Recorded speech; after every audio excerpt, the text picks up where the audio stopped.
Well, Yeah, just.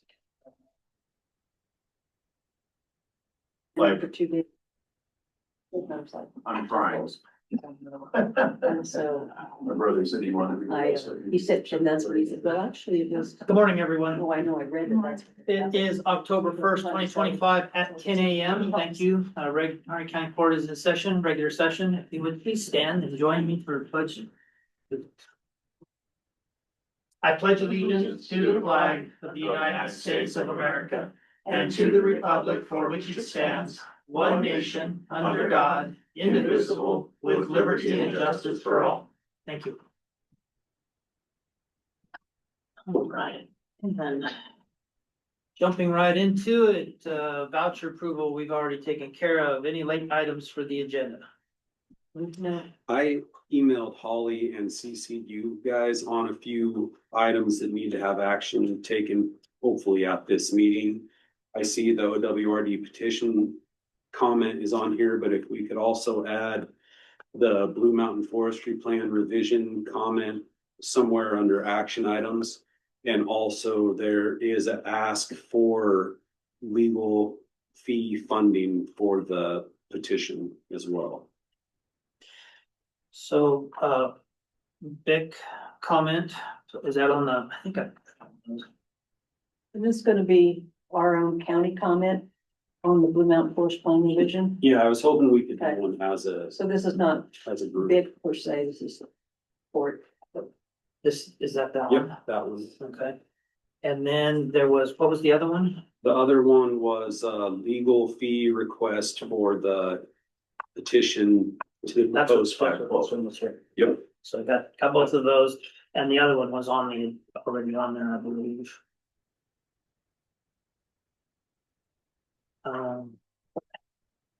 So let me see, D is, legal.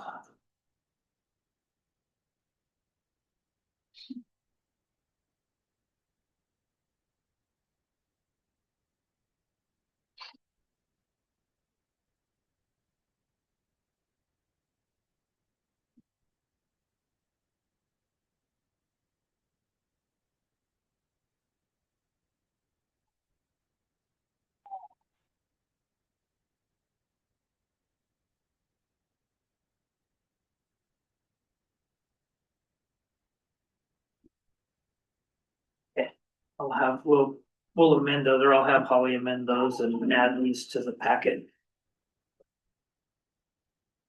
So then, agenda approval then. I move to approve the agenda with the additions. Second. Motion has been made to approve today's October 1st, 2025 agenda with the additions noted or mentioned. Any further discussion? All in favor signify by saying aye. Aye. Aye. Aye. And opposed? Hearing none, motion carries. Minutes approval for September 19th, 2025 County Court regular session. I'd like to postpone those to the next meeting. I had some changes and Holly's not available to make them at the moment, so All right, table. yes, please. Then the next topic is organizational updates. Chamber of Commerce, Jessica Hedges. Thank you for being with us this morning. Thank you for having me.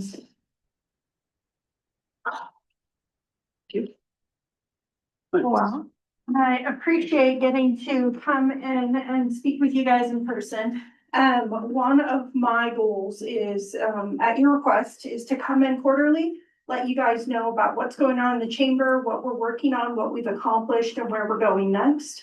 And then usually when I do that, I also try and stay for the whole meeting. As I've continued into this position, a lot of people are reaching out to me like, what's going on? What's happening? Have you heard about this? And I feel like quarterly is a pretty decent balance of having a basic idea of what's going on without being involved in every single thing. And I do this at both the city levels, starting this relationship with the tribe as well. So again, at the court's request, I would love to continue that. So what I have in front of you, and anybody who's here today, if you'd like a copy of this, reach out to me at the chamber.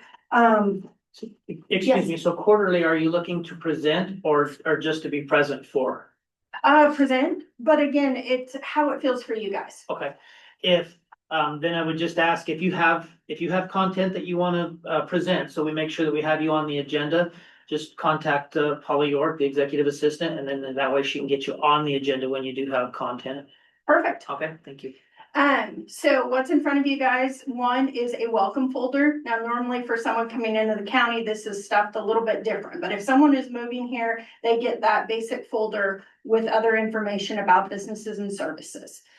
You have an Eastern Oregon Visitors Guide, a Destination Harney, and in both of those, I've tagged where they talked about Harney County. Also have an Oregon State map, and then the thing that I start every visitor conversation with is our outdoor rec map.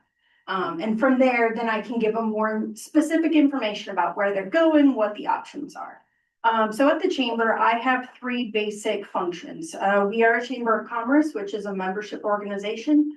I am probably the most business-facing organization in the county. So I work hands-on with businesses.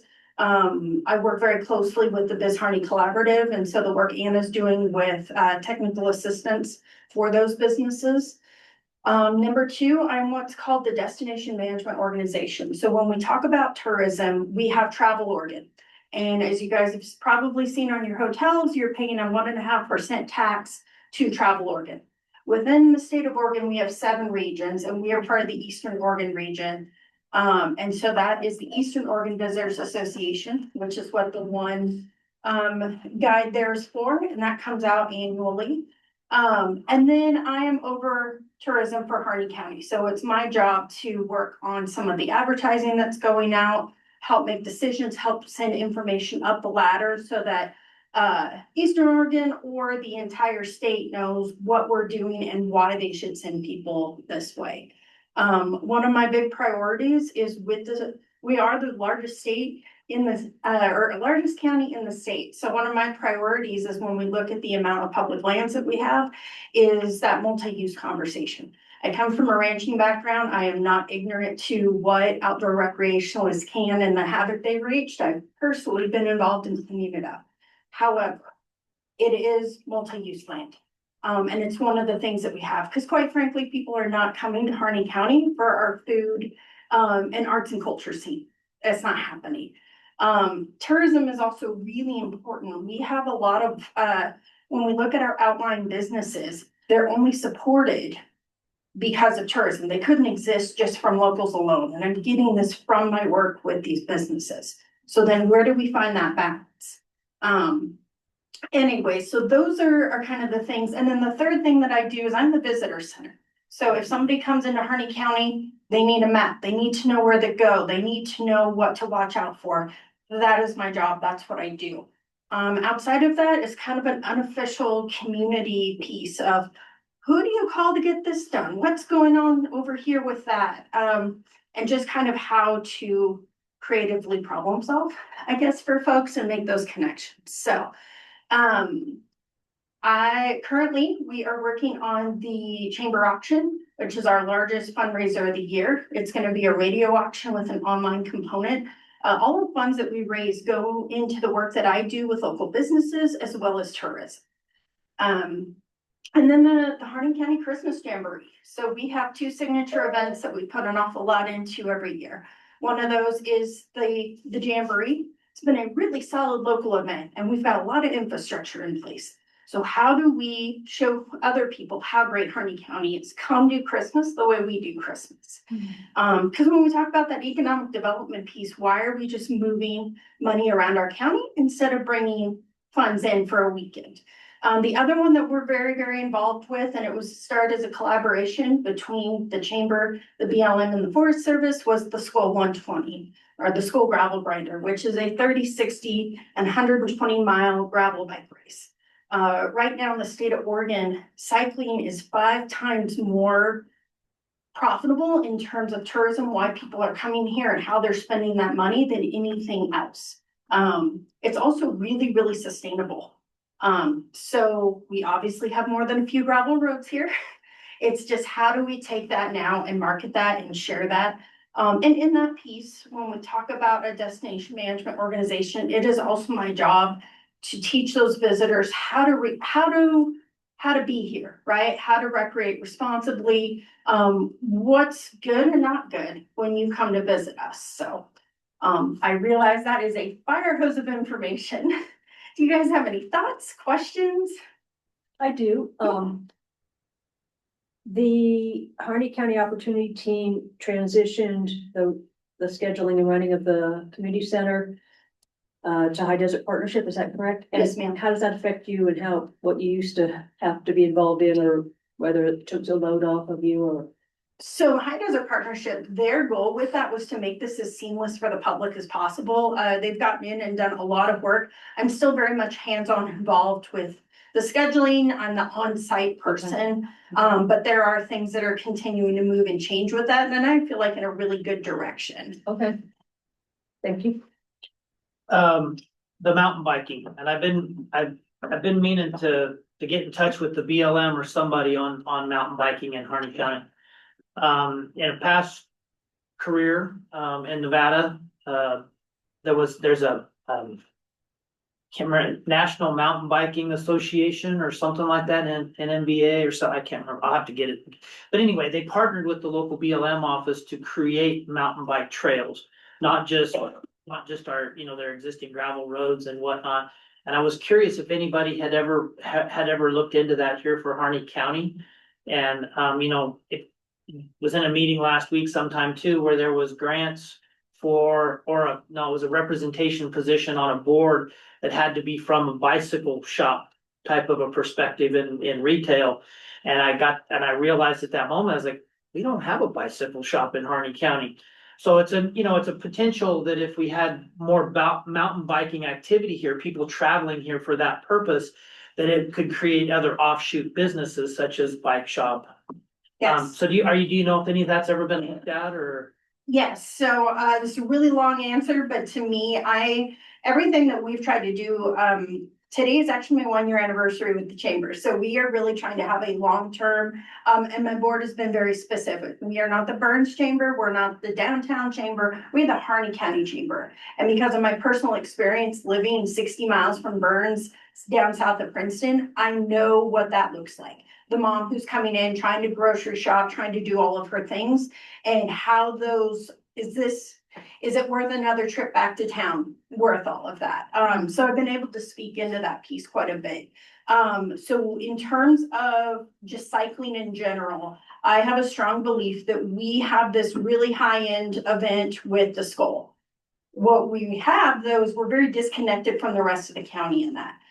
So what we did was there were 2 bike days that we partnered with Harney Hope this year, where I brought in somebody to fix bikes from out of the area, Lakeview actually. So again, someone who's very used to being in a rural environment, been in the cycling industry for years, and he fixed bikes for kids for free. Because I feel like that's a good community thing anytime we're getting our kids outside.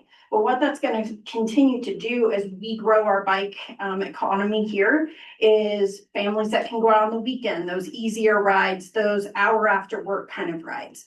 So the things that I'm working on to help with some of that is we have a trail system. The BLM has a trail system that they're working on that I'm supporting, but it's currently in environmental assessment. I have another trail. I don't know if it's gonna be bike friendly or not by the time we get done with it. It's an environment assessment right now, so we'll see where that goes. In the past, there was actually a whole plan drawn up for a series of bike trails out at Moon Reservoir. That was kind of before my time, so I'm still kind of trying to dig into, is this feasible? Does this make sense? Can and should we move forward with this, just because I wasn't involved in those conversations early on. And then separate from the biking situation, I am currently coordinating a group that is working on the Burns Ponds. It will have a small trail aspect to it, not necessarily bike, I don't feel like in that environment, but just another thing that's gonna be good for our community and good for tourism. Finally, outside of that, there are conversations with the tribe, ourselves, some introductions have been made with BLM, and we're starting to explore what a trail system around Radar, Old Camp, kind of that. The tribe was gonna do some work anyways. So then how do we take what they're doing and connect it into a bigger picture? Because that's where we can get a lot of folks that come in, or they're here for the night. What else can we do while we're here? Mhm. So like I said, I apologize. I know that's a really long answer, but I do think that cycling is worth talking about. Absolutely. Yes. Just sitting where I sit at the chamber, I'm watching kayaks and bikes go through all day long. I'm not a cyclist. My best self will never be a cyclist. I'm a runner and I'm horseback. That's what I do. However, I've been learning about bikes. I've been going through this whole process, and some of these are very high-end, very expensive bikes. If you can afford that, you can definitely afford to go and do some of the experiences that we have here. Well, that community, the biking community, just from my experience in Eastern Nevada, they're always looking for new areas Yes. to go bike, and to have, some people are okay with going out and just finding their own way in the backcountry, but other people are not. So if you have a trail system that's marked and designated, then you'll draw even more people because it's curated for them already. And I think that's what we're missing. I think we have a lot of people who are coming and they're using a program like Ride with GPS. So there's trails out there, but we as Harney County are not saying, this is the Double Diamondback, come do that, whatever that looks like.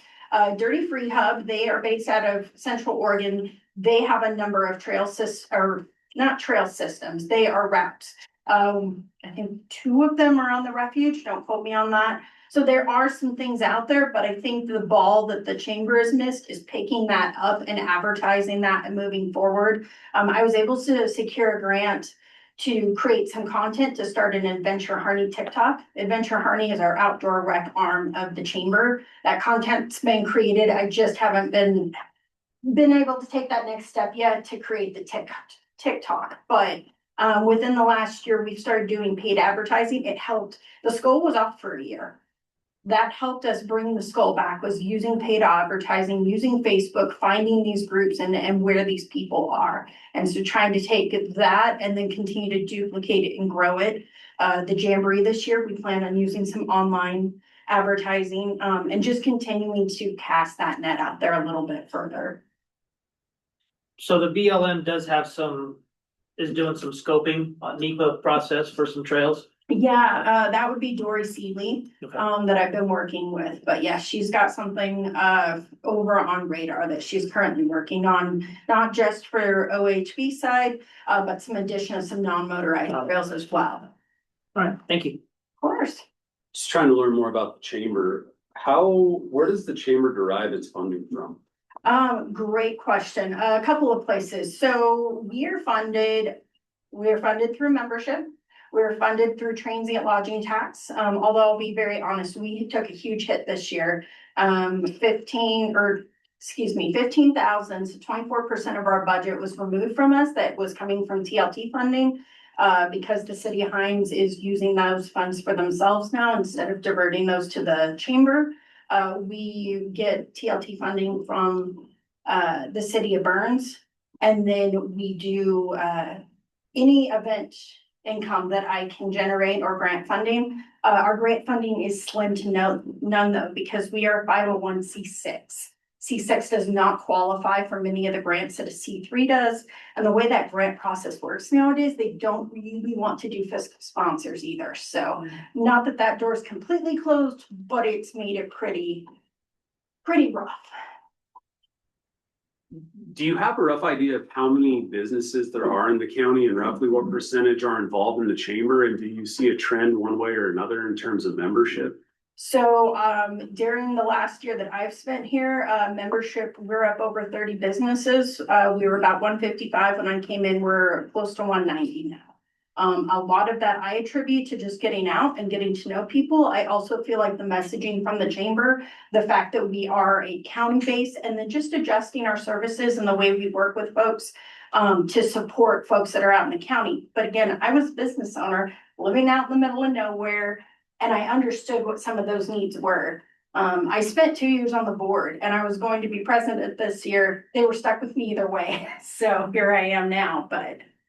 And our rural unincorporated communities, do they participate as well? Some of the businesses that are out there? Yes. And they have to. And here's the thing, and I've had this conversation multiple times. Folks are like, well, if you're getting TLT from Burns and Hines, what are you doing out in the county? Or why would you, not really spending money out there, but obviously my salary comes from that. So, the reality is folks are staying in Burns and Hines to travel out into the county, do what they're doing, and then come back at night. Do you have folks in campers and things like that? Yes, of course. Do you have people driving through for the day? Yes, of course. However, a lot of I'm still getting funding through the TLT. So if I can send people out in the county and then get them to come back into town at night, get them to stay an extra day, those sorts of things, we're all winning. Got a few more things. First of all, I appreciate you mentioning the rhythm of rural people, you know, when we go into town, and it's a different rhythm. I just remember having been in town a lot myself, probably 10 years ago, realizing that some of the people that live in town or very close to town didn't think about it that much. But, you know, you got your list and add another stay for that or not, you know, it's always that kind of thing. But, and the transient lodging tax, you know, the county court is considering bring it to the voters again for the county. And so it's good to hear, you know, how much you do regarding the tourism, you know, part of that. The county used to, Commissioner Frank, when we had money, the county used to contribute like $16,000 a year to the chamber. We had a budget page called promotions, and that's where we gave $25,000 to High Desert Partnership back when they were kind of starting out, like for several years. I mean, we used to be generous. We would like to be generous again, but and then are you involved very much with the Alvord Desert and tourism down there, or have you ever been asked to? Very, very briefly, and I actually, prior to my funding getting cut, and this was the hard part for us, we were on a January fiscal, we're on a January to December, membership. Hines is on a July. So got paid, got notice, and then no more funding. So we had been spending money on an annual budget that I will now not be receiving half of that for. So the reality is, after hearing about some of what was going on the Alvord, I reached out to Commissioner Frank and we had some conversations about what should that maybe look like. I was not able to pursue convening what I'm calling like a South Steens management. I started to talk to the tribe. I've got other business owners. There's people on board with how do we shape tourism down there? Because history on this is it used to be a destination marketing organization. Well, then when you look at Eastern Oregon or Western Oregon, when you look at the visitors that they're seeing, it now is not a marketing thing. It's how do we control the numbers that we're seeing? And a lot of the issues at the Alvord are in that same vein. So then how I was aware of it, there are some ways that I've been able to temper that back a little bit, like with the Eastern Oregon Visitors Guide, like, hey, maybe let's not push the Alvord so much. Here's 5 other places in Harney County I can tell you about. I think people would love.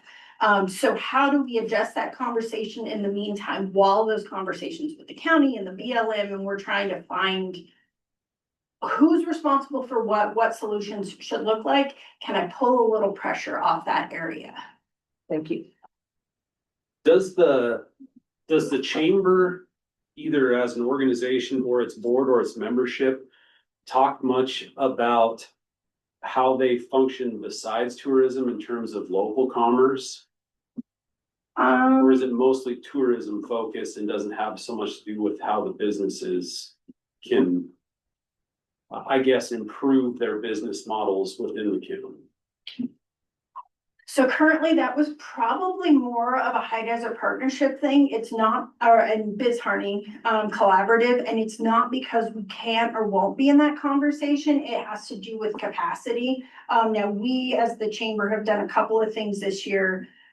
We launched Harney Nights, which was supposed to have a tourism function. If you're driving through downtown and you see an outdoor event going on, it was supposed to be helpful to our businesses.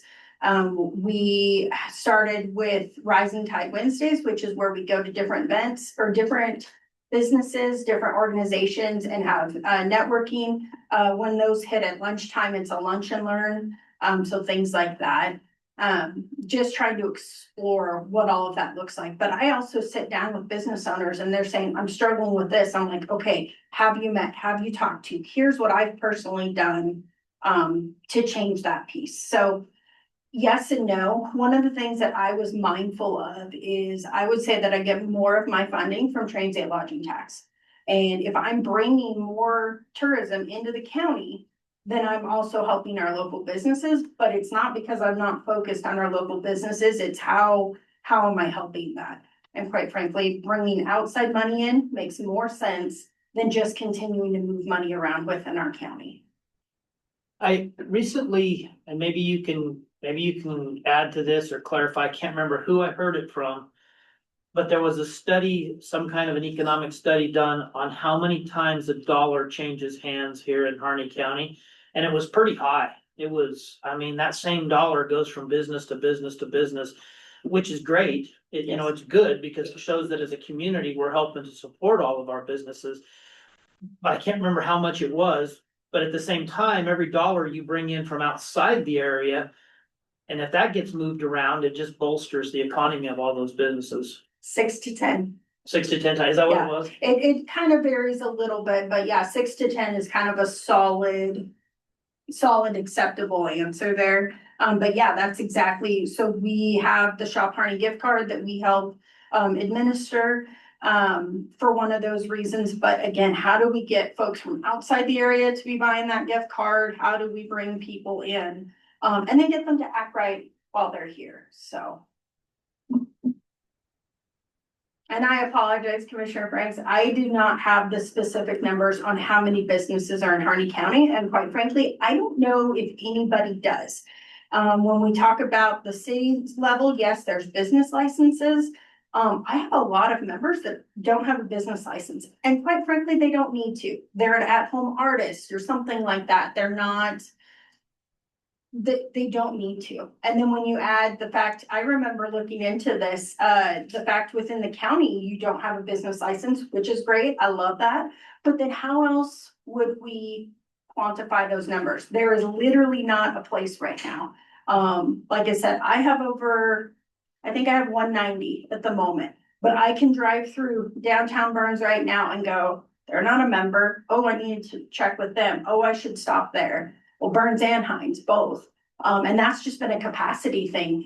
So because of previous funding, my position, there used to be a director and then at least a part-time person. As we lost funding from the county, as we've seen less and less come in from TLT funding, they, at one point when the director rolled over, they also removed that position. So like right now, there is no one greeting guests, nobody greeting visitors at the chamber. Does that mean that this isn't important and I shouldn't be here? No, but I do think it's important to call that out. I also had an intern for a very short amount of time through WorkSource Oregon. I had 3 gals from February to the end of June, and the amount of capacity that just high schoolers had opened up for me was phenomenal. But that was federally funded grants, and I think we all know what happened there. So we're continuing to look through what that would look like. But I can tell you right now, there's a number of opportunities that Harney County has not acted upon because we don't have the funding. We don't have the capacity either between myself showing up to meetings and doing the things, or to keep the visitor center open, or to put money towards things. I was just in a meeting yesterday, these folks that put on women's retreats. They've been doing it really successfully in Central Oregon. They're Central Oregon based, but they've continued to spread out. They wanted to seek some funding for just a shuttle to bring people to Sylvie's where they're trying to put together a retreat. And I couldn't offer anything. Have you worked with Youth Changing the Community Collaborative all through HDP? Because yes, they place high school students in, you wouldn't have to pay them. It seems like the experience you can offer might really interest some kids. Yes, and I was supposed to receive one. That student actually needed to focus on some college stuff, which I love that for them. The difference though in what I got with WorkSource, I set it up so that I had someone 4 hours a day, 5 days a week, for 2 months. that was how I could use that funding. I put some systems in place with like a screen recorder. So literally day one, when an intern came in, we're talking a high school level person that doesn't have a lot of experience yet. They were providing value to the chamber and our community. So, but as opposed to like Youth Changing the Collaborative, I get them 2-3 hours a week tops. It's something I still want to do, and as the chamber, I want to support those things and provide value to those students. But it just didn't work out for this year. Sounds like you're doing a great job. Yes. Thank you. I don't always feel that way. It feels like trying to herd chickens, but I enjoy the work. I enjoy what we do. I think it's important, and I work really hard at trying to find the value, the balance between who we are as Harney County, and yet we got some things that's not working, right? We need to bring some other income in. We need to start, and especially like as I look at this water situation, what is something that just might hold us over through all this? Tourism. Like I said, it's not the answer. It's not industry. All of those things need to happen, but I don't think it's ignorant to go, what can I do? I can try and keep our hotels a little fuller, sell a little more gas, keep a few more restaurants open. Tourism is definitely a component of our economy. It has to be. Whether it can be the long term or the total element, I don't think so. In that major capacity Yes. role, I don't think so. No. But it has to continue to be a portion of. Yeah, and I think you are doing a great job down there too. And it is important. It is important. I echo that as well. So. And I want to tie in real quick, like, because you've made several references to it. But the TLT, Yes. the transient lodging tax. 5 years ago, 4 years ago, something like that, the county had on the ballot, and we're gonna discuss that a little bit later. But this is a direct tie-in in that tax and what it can do and how we can use it within our community. So you mentioned it several times, so therefore there's a tangible element there that these funds can go for these kind of things. So I just wanted to kind of tie that together, and I wanted anybody who's watching this recording, transient is not transients. It's a name that was given to it by the state, and I wish they would rename it. But it's transient in the fact of tourism. Change that transient to tourism lodging tax instead of transient. And tax, the other word that people got hung up on, tax, is it's not a tax paid by the local people of Harney County. It's a tax paid by those tourists that are staying in our community each night they stay here. In reality, people in Harney County, you might have a few people from the south end or something that might come up during fair time and stay in a hotel room, and they would pay it. But that's the only time you're really gonna have anybody from Harney County paying the transient lodging tax. Yes, and this isn't special to Harney County. I don't care where you go. You are paying a state, potentially a county, and a city transient lodging tax. So this isn't something new and exciting. Honestly, we're last on board in a lot of ways. I would love to be part of the development of that program. And then one of the things that I've worked really hard on is that communication piece. And so we have like a weekly Facebook Live that's gained a lot of traction. Thousands of people are watching it every week. So if I'm able to partner with you guys on how this looks, I would love to continue to kind of push that out and explain it for folks. That'd be great. That'd be great. Help us with that outreach portion of it. Yeah. All right, thank you very much. Next on the agenda is Holly's. And I always say this wrong, Holly, but Stanitsis. On the Harney Basin Community-Based Water Planning Collaborative. Are you there, Holly?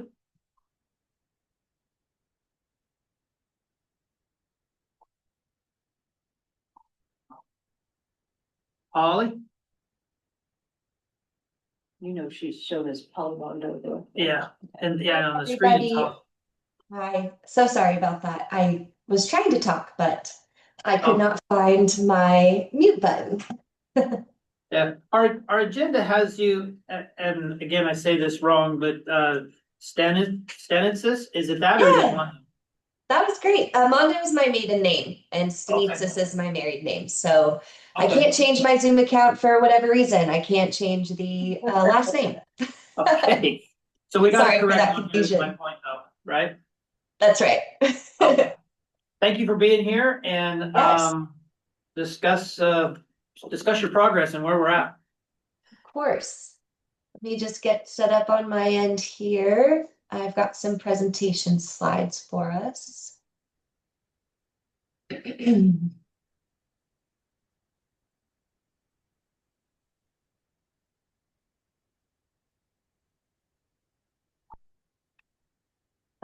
It looks like I need to I request to share my screen.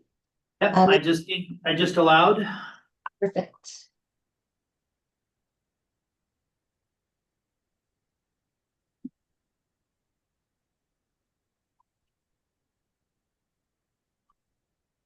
Okay. Are you all seeing that okay? It's coming up. There it is. Yep. Yes. Okay, perfect. All right, and just confirming you're seeing the slide deck and not my notes screen. Yes. Yeah, it's in Okay. presentation mode. Perfect. Okay, well, thank you so much for bearing with me through those technical things. I am here today on behalf of the Harney Community-Based Water Planning Water Collaborative. I'm here with Karen Moon, who's the Watershed Council Coordinator. She's also on Zoom. Thanks, Karen. This is my second or third time presenting to the county court on our progress, and I'm proud and super excited to share that we are through with our planning phase. We have written our integrated plan, and that is what I'm going to share with you today. What it contains, how we got here, and the things that we've already started implementing, and how we are planning to move forward. So I appreciate your time and willingness to have me on the agenda today. Thank you. And let's go to the next slide. All right, so today, just quick objectives. I want to showcase the collaborative's process just to give you a reminder who participated, how decisions were made, how our working groups helped to inform our approach. I'll share some outcomes of the integrated plan, so summarizing the strategies we've developed for both groundwater and surface water, and I'll highlight those strategies that are already in place. And then I'll outline the implementation approach, so how we plan to turn this document into action, who's responsible, and what we think success will look like. And together, I'm hoping that these pieces together will tell the story of our plan that's ready to be put to work.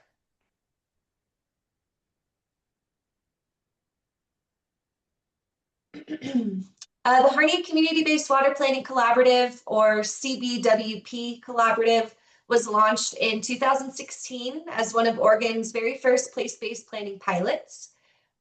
We wanted to create a forum where all interests in the basin could come together to solve water challenges collectively. And over the 9 years that we've been at work, more than 160 participants have taken part. And that diversity of representation was maintained throughout the planning process. The collaborative was designed to be broad and inclusive, ensuring that agriculture, tribes, conservation groups, agencies, and residents all had a voice. We used a phased planning approach to planning. Groundwater came first, and I believe I came and presented to the county court once we finished our groundwater plan. And we decided to do groundwater first because declines were already causing issues and cones of depressions, and domestic wells were being harmed. So we deemed groundwater an urgent issue to address. After addressing groundwater strategies, issues, we turned to surface water, where we focused on riparian health, in-stream needs, and allocation challenges. All of that required a different focus from the groundwater phase. We were convened by the county court. Shout out to Rob and Kristen Shellman, who was our previous county court person. and some other partners. So in the groundwater phase, leadership came from the county court with support from High Desert Partnership. And then for the surface water phase, the county court partnered with the Watershed Council, which continues to serve as the local sponsor for the integrated plan. We had a coordinating committee that guided our work throughout the process. So this was a smaller subset of collaborative members that volunteered even more of their time to help me set agendas, test decisions and consensus, and ensure that the process remained transparent and conclusive throughout. Much of our technical detail that I'll get into in just a moment was developed by our working groups, which brought together smaller groups of stakeholders to dive into issues in detail. These working groups then brought recommendations back to the full collaborative. And then finally, the collaborative was consensus driven, so nothing advanced by majority vote. Instead, our ideas were refined until there was broad agreement across all interests. And that took a lot of time and a lot of trust building, foundation building, but it's also why the plan is legitimate and durable. So the collaborative itself gave us a structure, of course, a way to bring people together, test ideas, and move towards consensus. But what really gave this plan legitimacy is who showed up at the table time and time again. We had representation from every corner of the basin over the 9 years, tribes, agriculture, conservation groups, agencies, residents, to repeat again, all willing to sit down and work through these hard issues together. We had the Burns Paiute tribe and some participation from the Numu Aladi Association, who brought cultural knowledge, historical stewardship perspectives, and a deep connection to the lands and waters of the basin. Agricultural voices were central. Ranchers, irrigators, Farm Bureau members, cattle women and cattlemen all contributed expertise on production, land use, and the water needs that sustain the economy.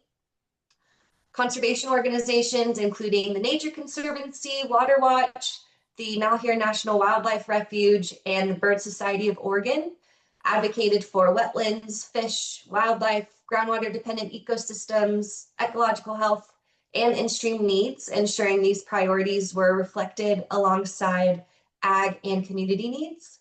And we also had strong participation from our agencies, so the County Court, Water Resources Department, Department of Fish and Wildlife, Department of Environmental Quality, the BLM, NRCS, and Fish and Wildlife.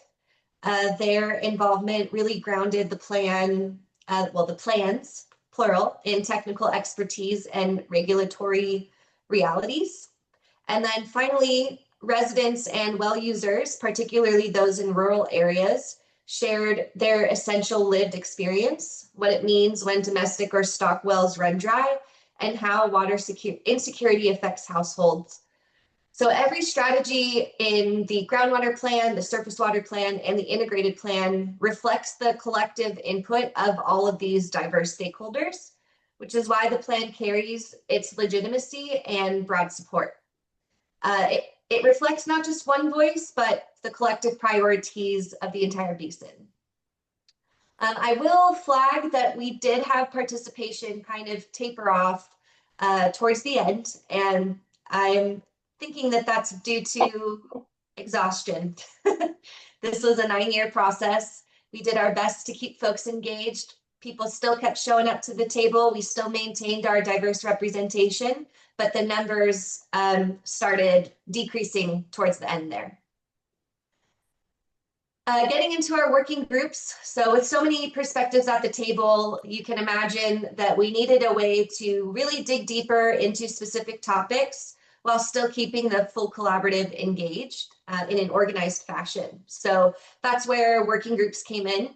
We organized smaller groups around specific topics so stakeholders could focus on details, bring recommendations back to the full collaborative, and then discuss and hold consensus on what to include in the plan.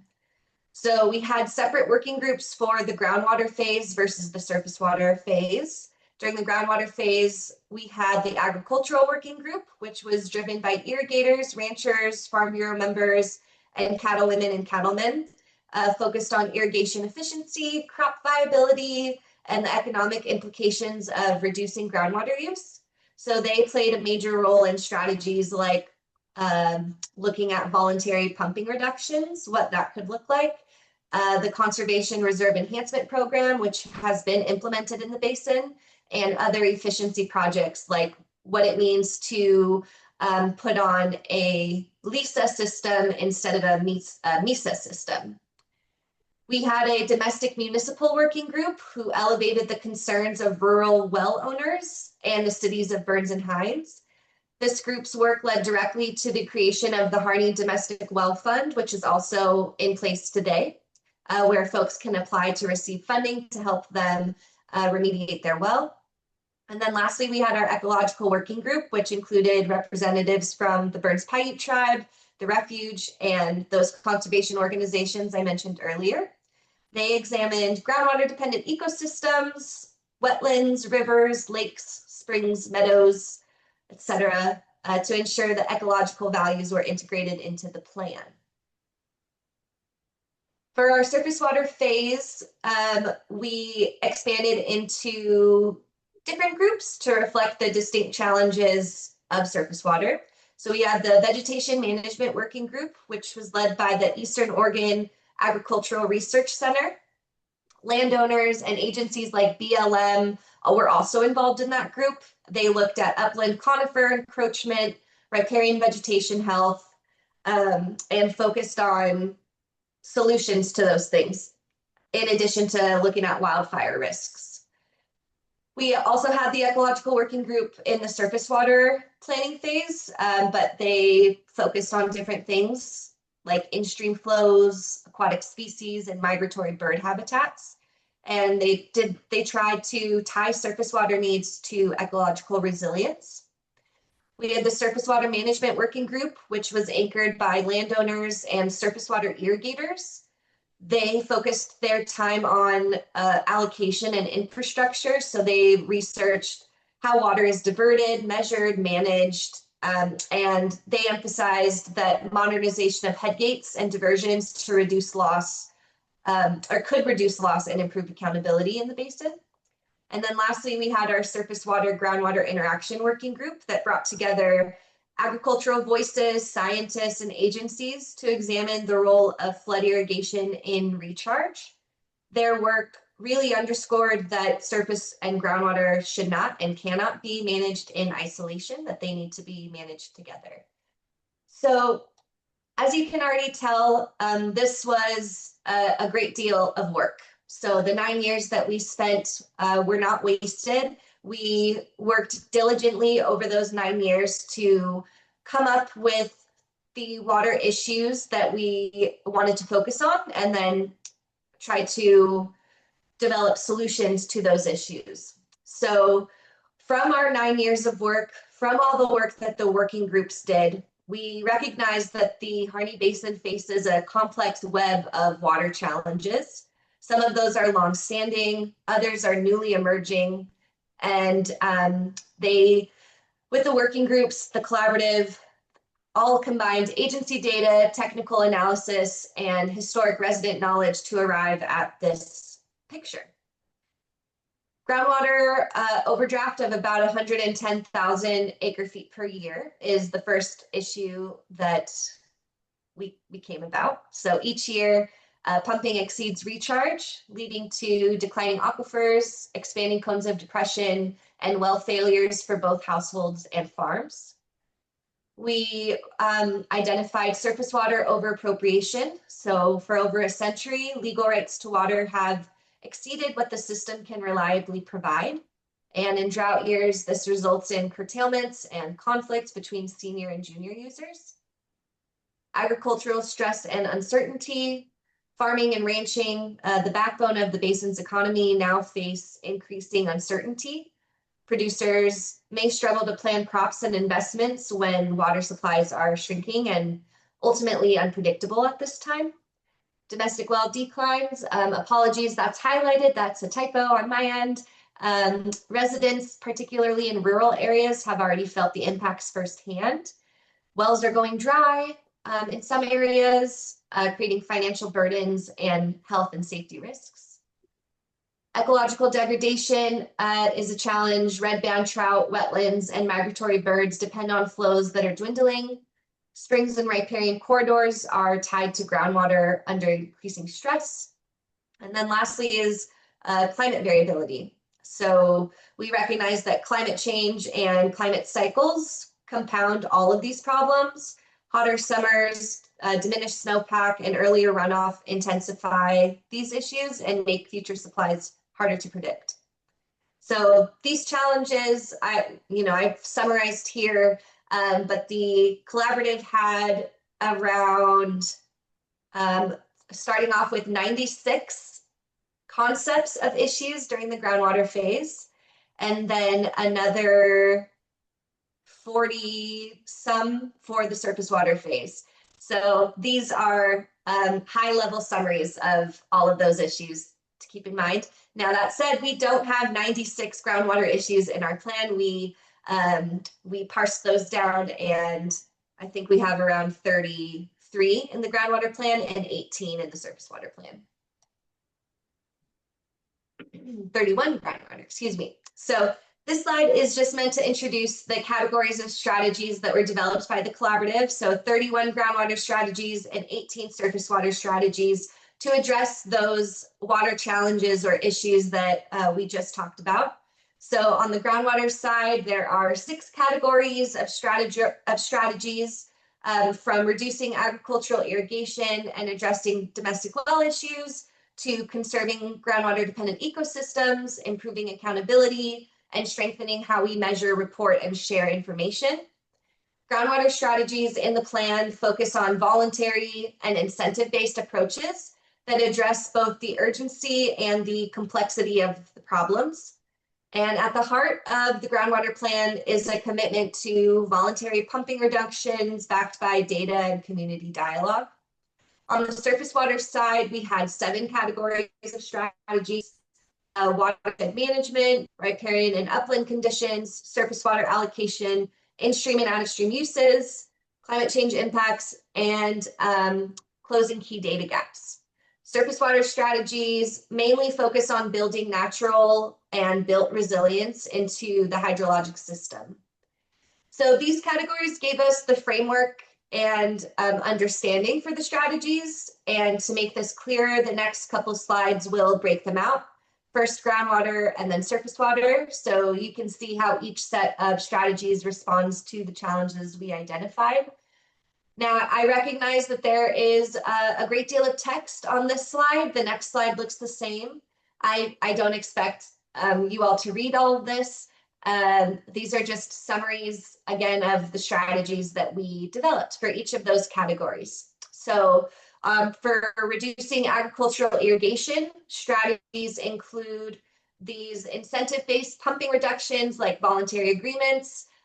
We had a strategy in our plan to explore what a voluntary agreement could look like.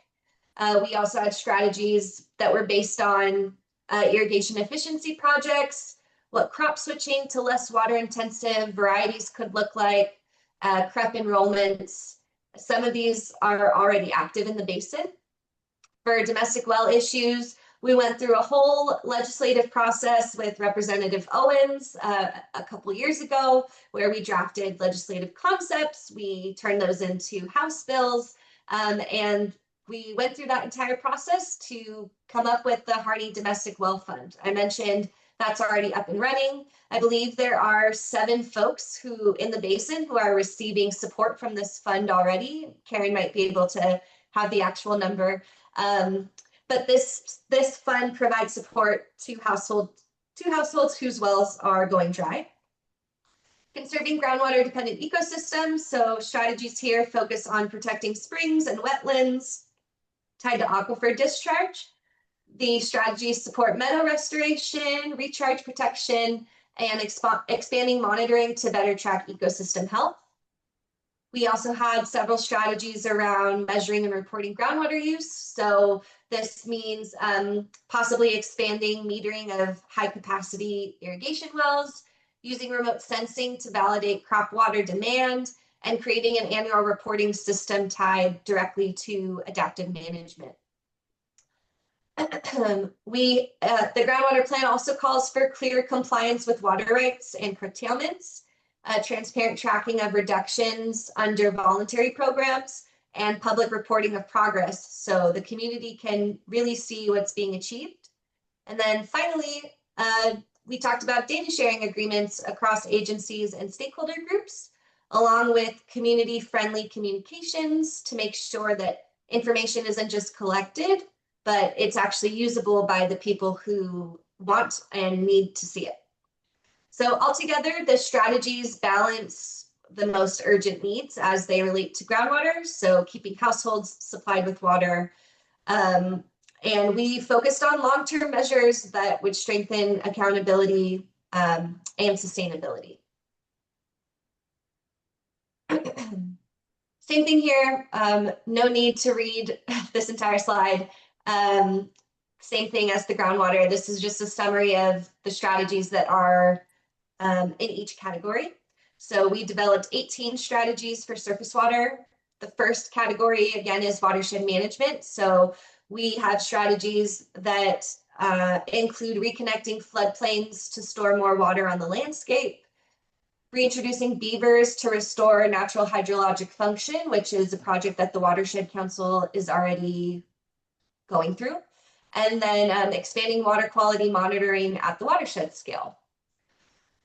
Conifer and riparian conditions. So we have strategies related to thinning upland conifers to reduce evapotranspiration, planting riparian vegetation for shade and bank stabilization, and looked at how we could build on the riparian studies that are already underway to guide site-specific restoration. So looking at how to collaborate with the Wetlands Collaborative with HDP and the Forest Collaborative with HDP. We looked at how to evaluate the water rights portfolio for efficiency and fairness, upgrading infrastructure to reduce conveyance losses, and looking at how we might encourage voluntary reallocation and in-stream transfers where possible. We looked at in-stream flow protections for red band trout and wetland habitats, fish passage and side channel reconnection projects, and seasonal flow management aligned with ecological needs. Modernizing agricultural diversions and head gates, improving measurement of withdrawals and return flows, and aligning irrigation practices more closely with ecological priorities. We know the basin is facing reduced snowpack and earlier runoff, so strategies include scenario planning, promoting drought resilience crops, flexible allocation frameworks, and incorporating climate projections into adaptive management. And then lastly, we looked at expanding surface water gauging and diversion measurement. So really wanting to improve data on groundwater and surface water interactions, and sharing those findings again in plain language so the community can easily understand progress. So all these strategies, both groundwater and surface water, are designed to build both natural and built resilience into the surface water system. We want to protect in-stream uses, we want to support agriculture, and we want to be prepared for a more variable climate. And like I said, some of this work is already underway.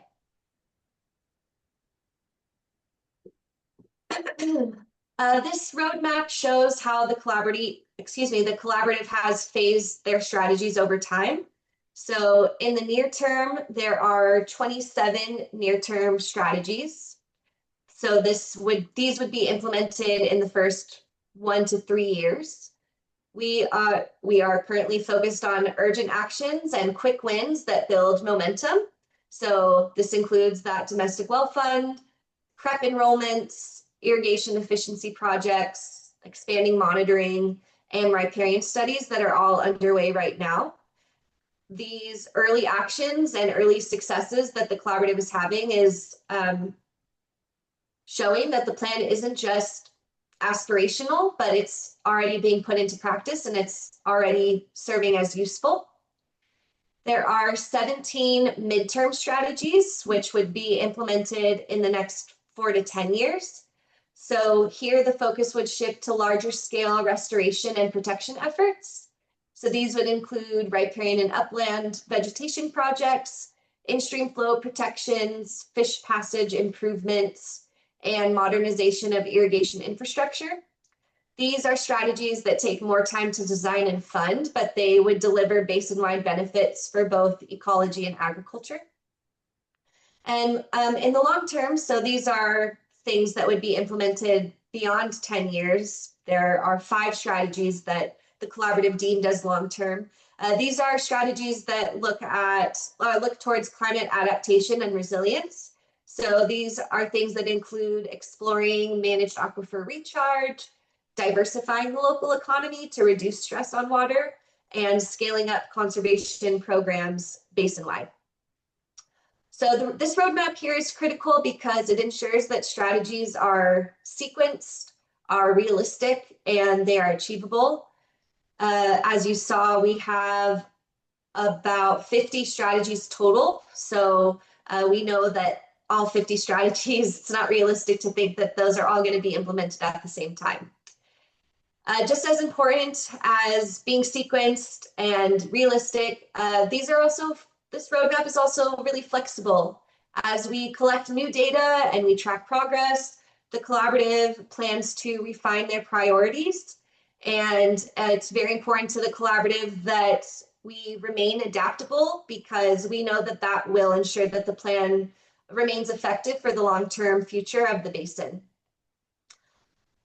So laying out the roadmap shows us what needs to happen and when, but just as important is the question of who will carry this forward and how that oversight will work to ensure the accountability that the collaborative wants to have.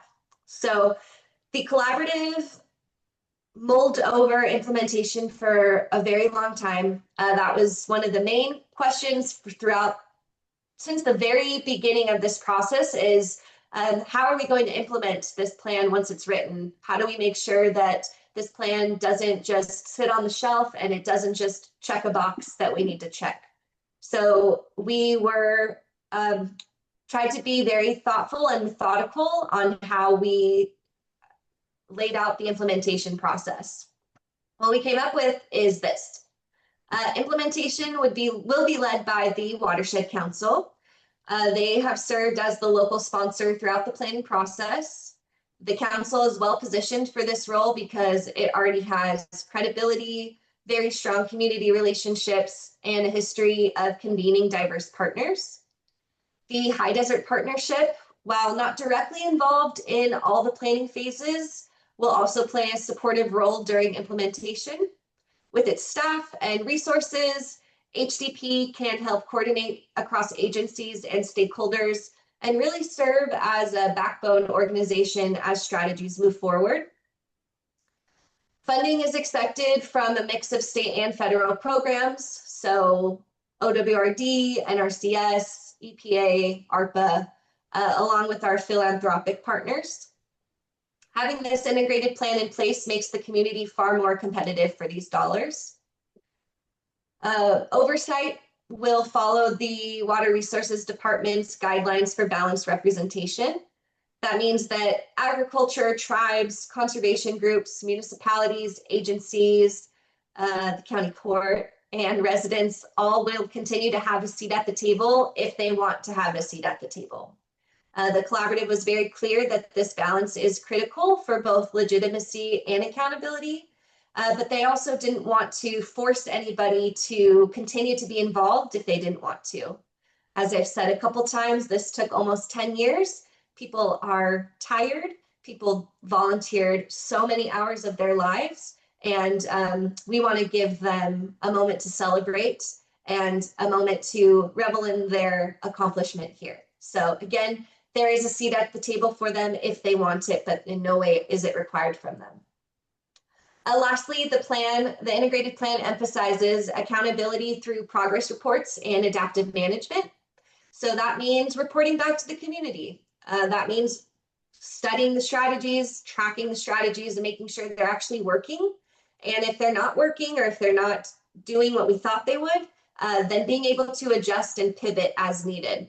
So the integrated plan is designed to be a living document.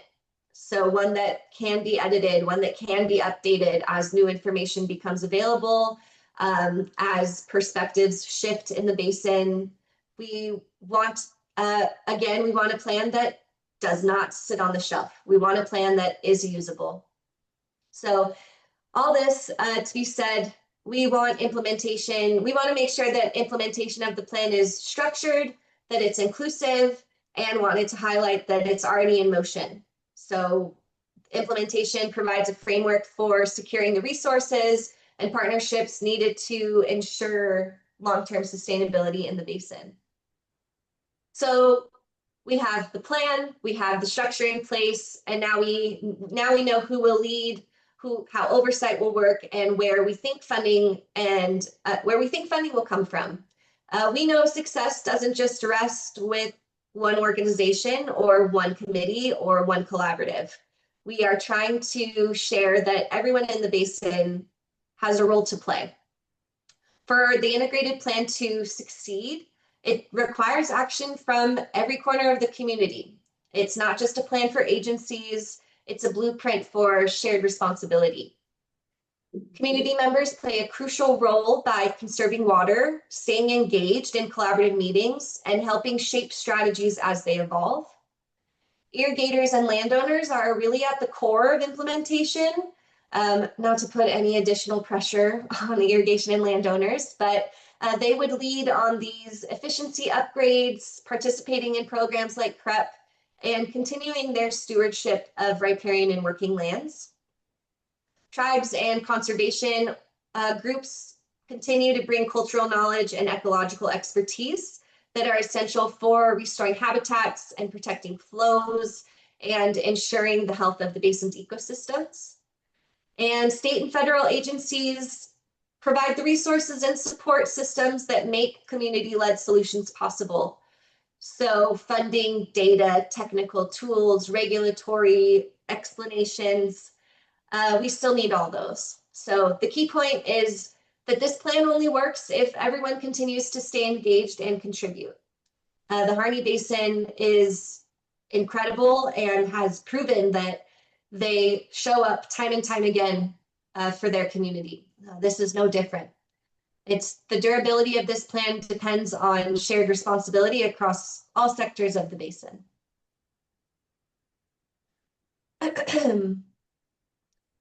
Okay, that was a lot of information. I want to say thank you, and then I'm going to end this slideshow and hopefully figure out how to stop sharing my screen. There we go. And I also want to share that we did present to the Water Resources Commission last 2 weeks ago, maybe, and we did receive state recognition on the integrated plan. So essentially, what that means is that we followed all of the state guidelines on how to do place-based planning. We achieved the stamp of approval from the Water Resources Department and the Interagency Review Team, who was a committee made up of the Water Resources Department, Department of Agriculture, Health Department, DEQ, and OWEB. Representatives all reviewed the integrated plan and basically gave us the thumbs up. They recommended us for state recognition. The Water Resources Commission gives us the final decision, and we got it. So that means that we are finished with our planning, and we are going to be ready very soon to start applying to funding and getting more of these projects off the ground. So thank you, County Court, for all of your support throughout the last almost 10 years of this process. We could not have done this without you all, so thank you. Thank you, Holly. It's been a long process. You've been at the head of it, facilitating it for that whole 9 years? I've been facilitating since 2018. So just about, huh? Just about. Thank you very much. Good presentation. You answered one of my questions right off the bat, that it's a living document that can be modified as needed along the way. And to that point, I kind of had a couple of questions. with our current issues with the Division 512 rules, was the groundwater portion of it published or made available to the commission before the final package was done? Yes, so that was extremely important to the collaborative. That I should have emphasized that. Thank you. That's a whole other reason why we prioritized getting the groundwater planning phase done first. So we wrapped up the groundwater phase basically at the same time that USGS OWRD groundwater study came out, around April 22, 3, can't remember specifically. So short answer, yes. I gave a presentation to the Groundwater Commission on the groundwater plan. I gave a couple presentations to the Division 512 Rules Advisory Committee on the groundwater plan, what was in it. They had a copy of it during their planning phases. They are moving forward with a couple of the strategies that came from the groundwater plan, including exploring a voluntary agreement.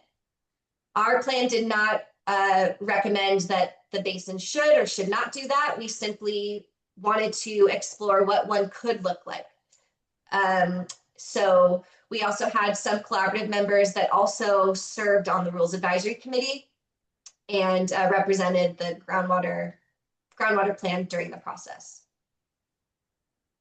Thank you. And then, go ahead, Karen. If I could jump in, yes, the groundwater phase was approved by the Water Resources Commission about a month before the Division 512 RAC started. Thanks, So Karen. it was available. Thank you. On the surface water side of it, obviously with our flooding we experienced this spring and some of the mitigation projects that we're looking at implementing or constructing, will that affect, or will those kind of mitigation efforts affect your surface water plan? You know, I would need to see more detail, but I want to say no. I don't think so. I think that this could all work in tandem together. Karen, do you have any thoughts on that? Karen, you're on mute if you do have thoughts on that. Maybe not. Okay. I would be happy to take a peek at those mitigation projects and could give you a better defined answer via email or on the phone. Okay. Sorry, could you repeat the question, please? I was running for an extension cord. I had just asked basically, with our flooding this past spring, some of the mitigation projects that we're potentially looking at pursuing, if those projects would affect the surface water plan. I don't think so, but I mean, affect them. I think they could be helpful. Okay. And include, I mean, and in any way, like we talked a couple weeks ago when I presented on the Watershed Council update, we're more than happy to help however we can. Right. If that can be included or integrated, I am happy to help. All right, thank you. And I don't know, as part of the surface water portion of it, there was an analysis done by the county, paid for by the county in 2018. Is that when the Kleinschmidt? I think it was finished in 21. In 21. That had some options in it, and I just didn't know if maybe that plan itself was reviewed or considered during the surface water portion of it. I am 99% sure that we reviewed that. Was that for the flood mapping, or was it something different? It was more mitigation. More mitigation. In projects that could be, undertaken to mitigate, fast runoff, and where do we put all that water at? I don't remember specifically but I can look at our list of resources for the surface water plan and get back to you. I can do Okay. that, right? We, in this past legislative session, were awarded $3 million for flood mitigation projects. And while we won't get those funds until mid to late 27, we are looking at, which things we may which projects we may want to pursue, or even with updated data, whether the other projects might be identified. And again, that's all dealing with surface water runoff, so.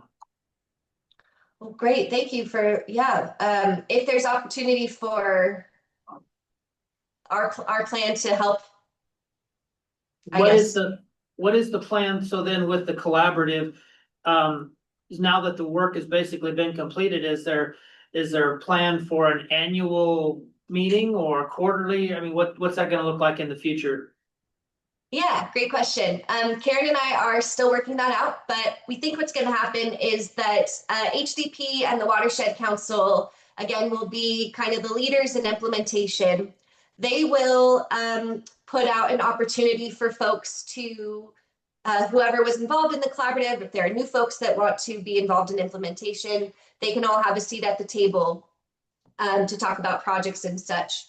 And then we would have 2 meetings per year to talk about progress.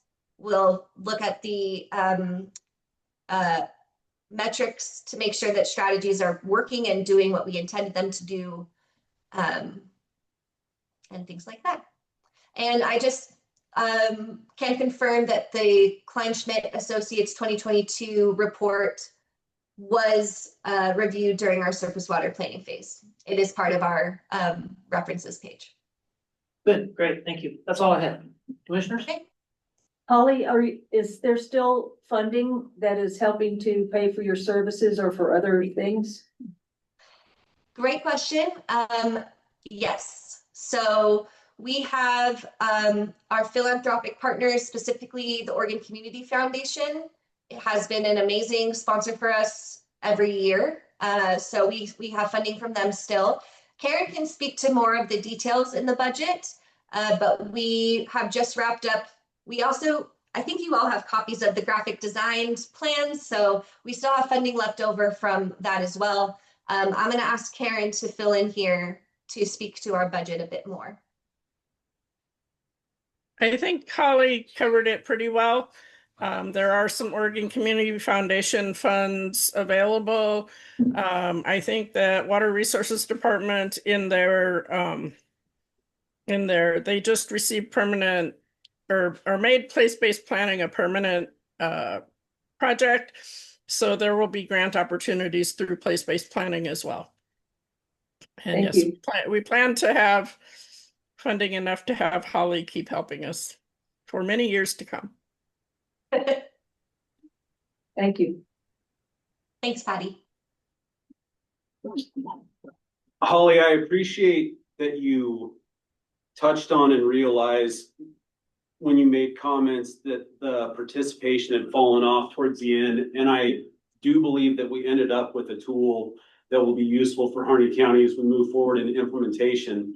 But I think it was just because we got lucky enough, really you and Ken Beerley kept the input of local stakeholders that didn't stick around for the whole deal. And you kept that incorporated and didn't let it fade away and be lost. And I do appreciate that, because where I'm going with that is it almost came up at the Water Resource Commission meeting. And I just got an email this morning from Lily Prawl about the draft guidance for place-based planning for the state. And I think you're involved with that on an advisory committee or something.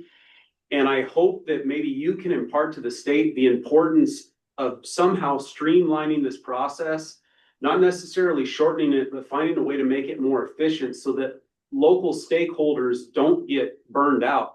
I think the value of the projects is still the same in terms of funding, but to have monthly meetings that are a couple of hours and to have people that aren't being paid to be there, you're obviously going to end up with an overabundance of administration and agency people represented. And that's That's something hopefully you saw from your experience here, is how, when these other basins partake in this place-based planning, can they avoid that? 100%. That is basically how I see my career moving forward, is making sure that stakeholders' voices are continually amplified and prioritized in these types of settings, and also how to make things more efficient for them. I mean, you said it, these folks are volunteering their time and they have families and they already have full-time jobs, and this is an extra thing that they've added to their plates. So, so thank you for saying that. And yes, we are on the same page. Well, I appreciate that. I feel like you get it, but the state still seems to struggle with it. And it seems like, especially in looking back, coming onto that process late, it seems like a lot of what stretched it out so long was the bureaucratic hurdles. It wasn't because Holly and Ken didn't have the stuff put together. It was because of all these hoops that we had to jump through, which just seemed extraneous and excessive. So One of the things I really like about the community-based water planning is that, you know, they had consensus decisions along the way.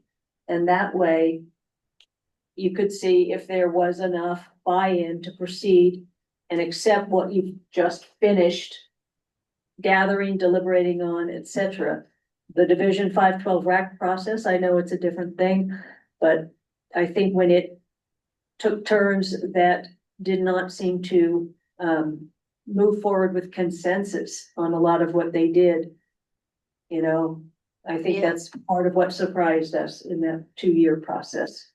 But I think it's worth noting that I think sometimes that idea of consensus gives people some confidence in the process.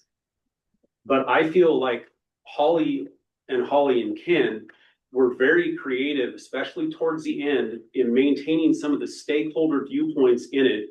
Because during a lot of those consensus sessions, there were very few local stakeholders present. And so I feel very fortunate that we did end up with the document we had.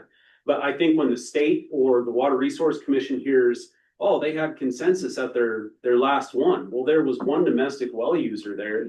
I don't include myself because I was paid to be there. Right. There was only one there.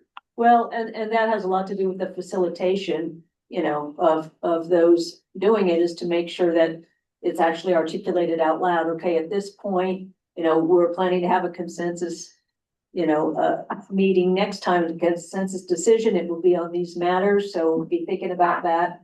And it just helped. I mean, I know it's a different thing than a rules advisory committee, but when things changed during the RAC process from the community members' points of view, there was, I mean, some of them would speak up and say things, and OWRD would say nothing, and then they'd say moving right along, and it would just keep, it was like, excuse me, not, you know, are we not going to finish with that thought? So yes, it takes a lot longer to do it right, but appreciate it. Yeah. Yeah. Thanks, Patty. And I hear you, Rob. That is something I really struggled with towards the end, because I knew how passionate people were about what was going in the plan. And I knew back when we were doing groundwater planning, how much it meant to people to have their voices heard. So the fact that our participation did drop off towards the end was unfortunate. And you were in those meetings, and Ken and I, thank you for saying that we did our best, because we really did. And I did as much outreach as possible. And at the end of the day, when people are tired, people are tired. And all I can do at that point is send out the emails, make sure that folks know what's going in the plan. And if anybody has any red flags, glaring red flags, to let me know. I think that it's important to emphasize that this place-based planning program was a pilot program. So we are the last pilot group that wrapped this up. There are so many lessons learned from our group alone, but there are 3 other groups that also have lessons learned, who have communicated things to the Water Resources Department. We all kind of share similar sentiments. So I can say that we are trying to work with the department to improve how they engage with the community. I'm not sure how far that's gonna go, but there are people that are trying, at least. Keep trying. Thank you. Thank you. Thank you, Holly. Thank you, Karen. Yeah. All right, we'll move along. Deflection program update from District Attorney Ryan Hughes. Okay. Good morning, everybody. I know I've spoken with Barb regarding the deflection program, and I thought maybe a little brief, extremely brief history on why or how we got to a deflection program, type of situation arose. As everyone is well aware, ballot measure 110 back in 2020 passed at the state level. It didn't pass at the Harney County level, which is not really surprising with how Harney County thinks about crime and things along those lines, and I would agree, I didn't vote for it. However, it did pass. What that did is it decriminalized possession of illegal narcotics. It was, in my opinion, a failed experiment. And in 2024, there was recriminalization of illegal narcotics. There became a drug violation, things along those lines. But when drugs were recriminalized, there was also this opportunity proposed that there would be funds for what was called deflection. Representative Jason Krupp from Deschutes County was a proponent of it. I would say he probably falls on the different political end of the spectrum than I do. But however, he was a former prosecutor with the Deschutes County DA's office. So I think he understood the importance that something had to be done about drug crime. And so there were funds made available for counties to go out and pursue. You know, if you would have told me 10 years ago or even 5 years ago that I would have been seeing the value in this type of program, I would have said no. I mean, I'm kind of a little bit more of an old school prosecutor in the sense that just keep on prosecuting people and they will get their act together. Well, I've been doing this since 2009, and as stubborn as I am, I'm starting to see that that is not necessarily always the case. So cemetery care, the funds could have passed through multiple different agencies. And cemetery care, the former director approached me and told me that I should apply for the funds through the DA's office. I had never applied for a grant before. So I actually contacted the sheriff and told Sheriff Jenkins that he should apply for the grant because I didn't want to do the paperwork and things along those lines. And Dan told me, he's like, well, why don't you do it? So I decided I would put in for the funds. But in speaking with cemetery care, I think they, you know, even though they're a treatment-based provider, cemetery care saw the value, like, I think they saw their numbers dropping off because there wasn't prosecution of these types of cases. So people weren't being directed towards these services, things along those lines. So even though they are therapy-based, they realize that it's usually the stick of prosecution that kind of is encouragement, maybe in a corporal way for, not corporal, but we don't assault people, but in a punitive way to motivate people to engage with treatment. And so I saw the value in that because quite frankly, being in law enforcement and associated with law enforcement since 2009, it's hard to work with law enforcement as a law enforcement person in the state of Oregon. It's just seeing the decriminalization, not getting jail sentences, and it's very labor intensive to get the results that we do obtain. So I think law enforcement was getting a little bit disheartened. And I think cemetery care and myself saw that it had to come from a law enforcement perspective to get the patrol people to kind of have buy-in to believe in this. And so we applied for the grant funds, and I'll say I threw money into different buckets, not knowing how these funds would be spent or utilized. I'll talk about that a little bit towards the end. But my overall thought of this program, if I had to encapsulate it in just a phrase, was community safety through change behavior. You know, and I think with that idea of, you know, because to get buy-in from the community to see that, okay, this is having an effect.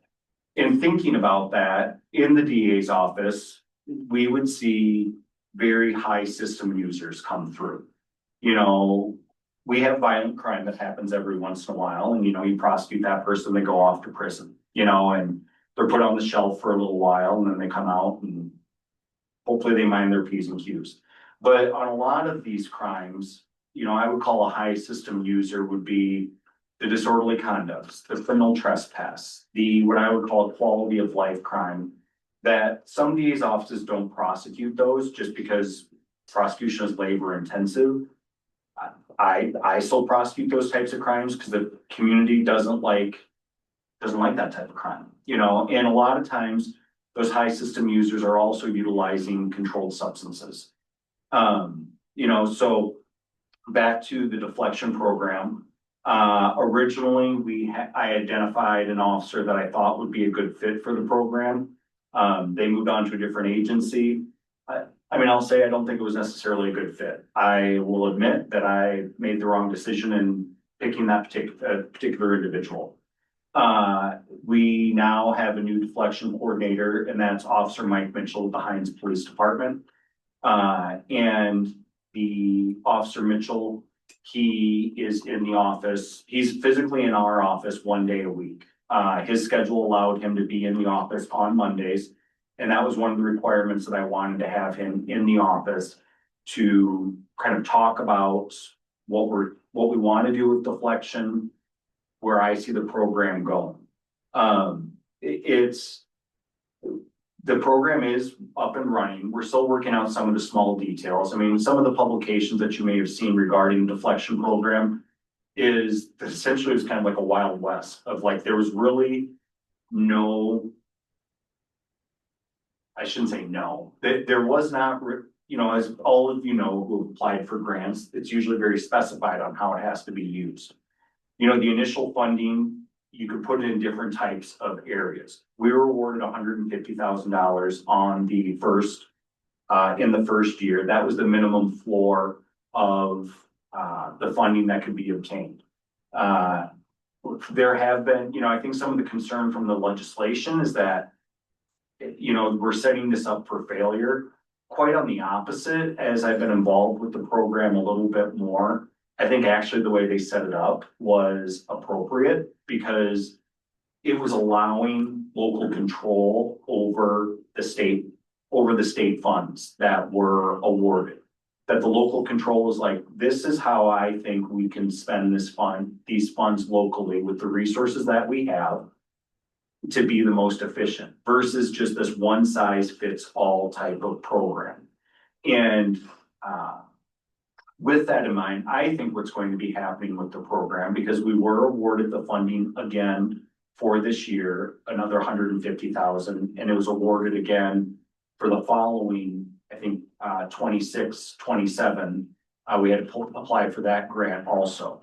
What I anticipate happening, or in my ideal world of the program progressing, is that the legislatures will look around at the different plans and different numbers from what each county has implemented and maybe elect 3 different types of plans and formats and state, if you want to apply for these funds, you have to choose one of these 3 models. You know, because what would work up in the Portland metro area or doesn't work, as there's been more press about that, but doesn't work up there, doesn't necessarily apply for us here in rural Harney County.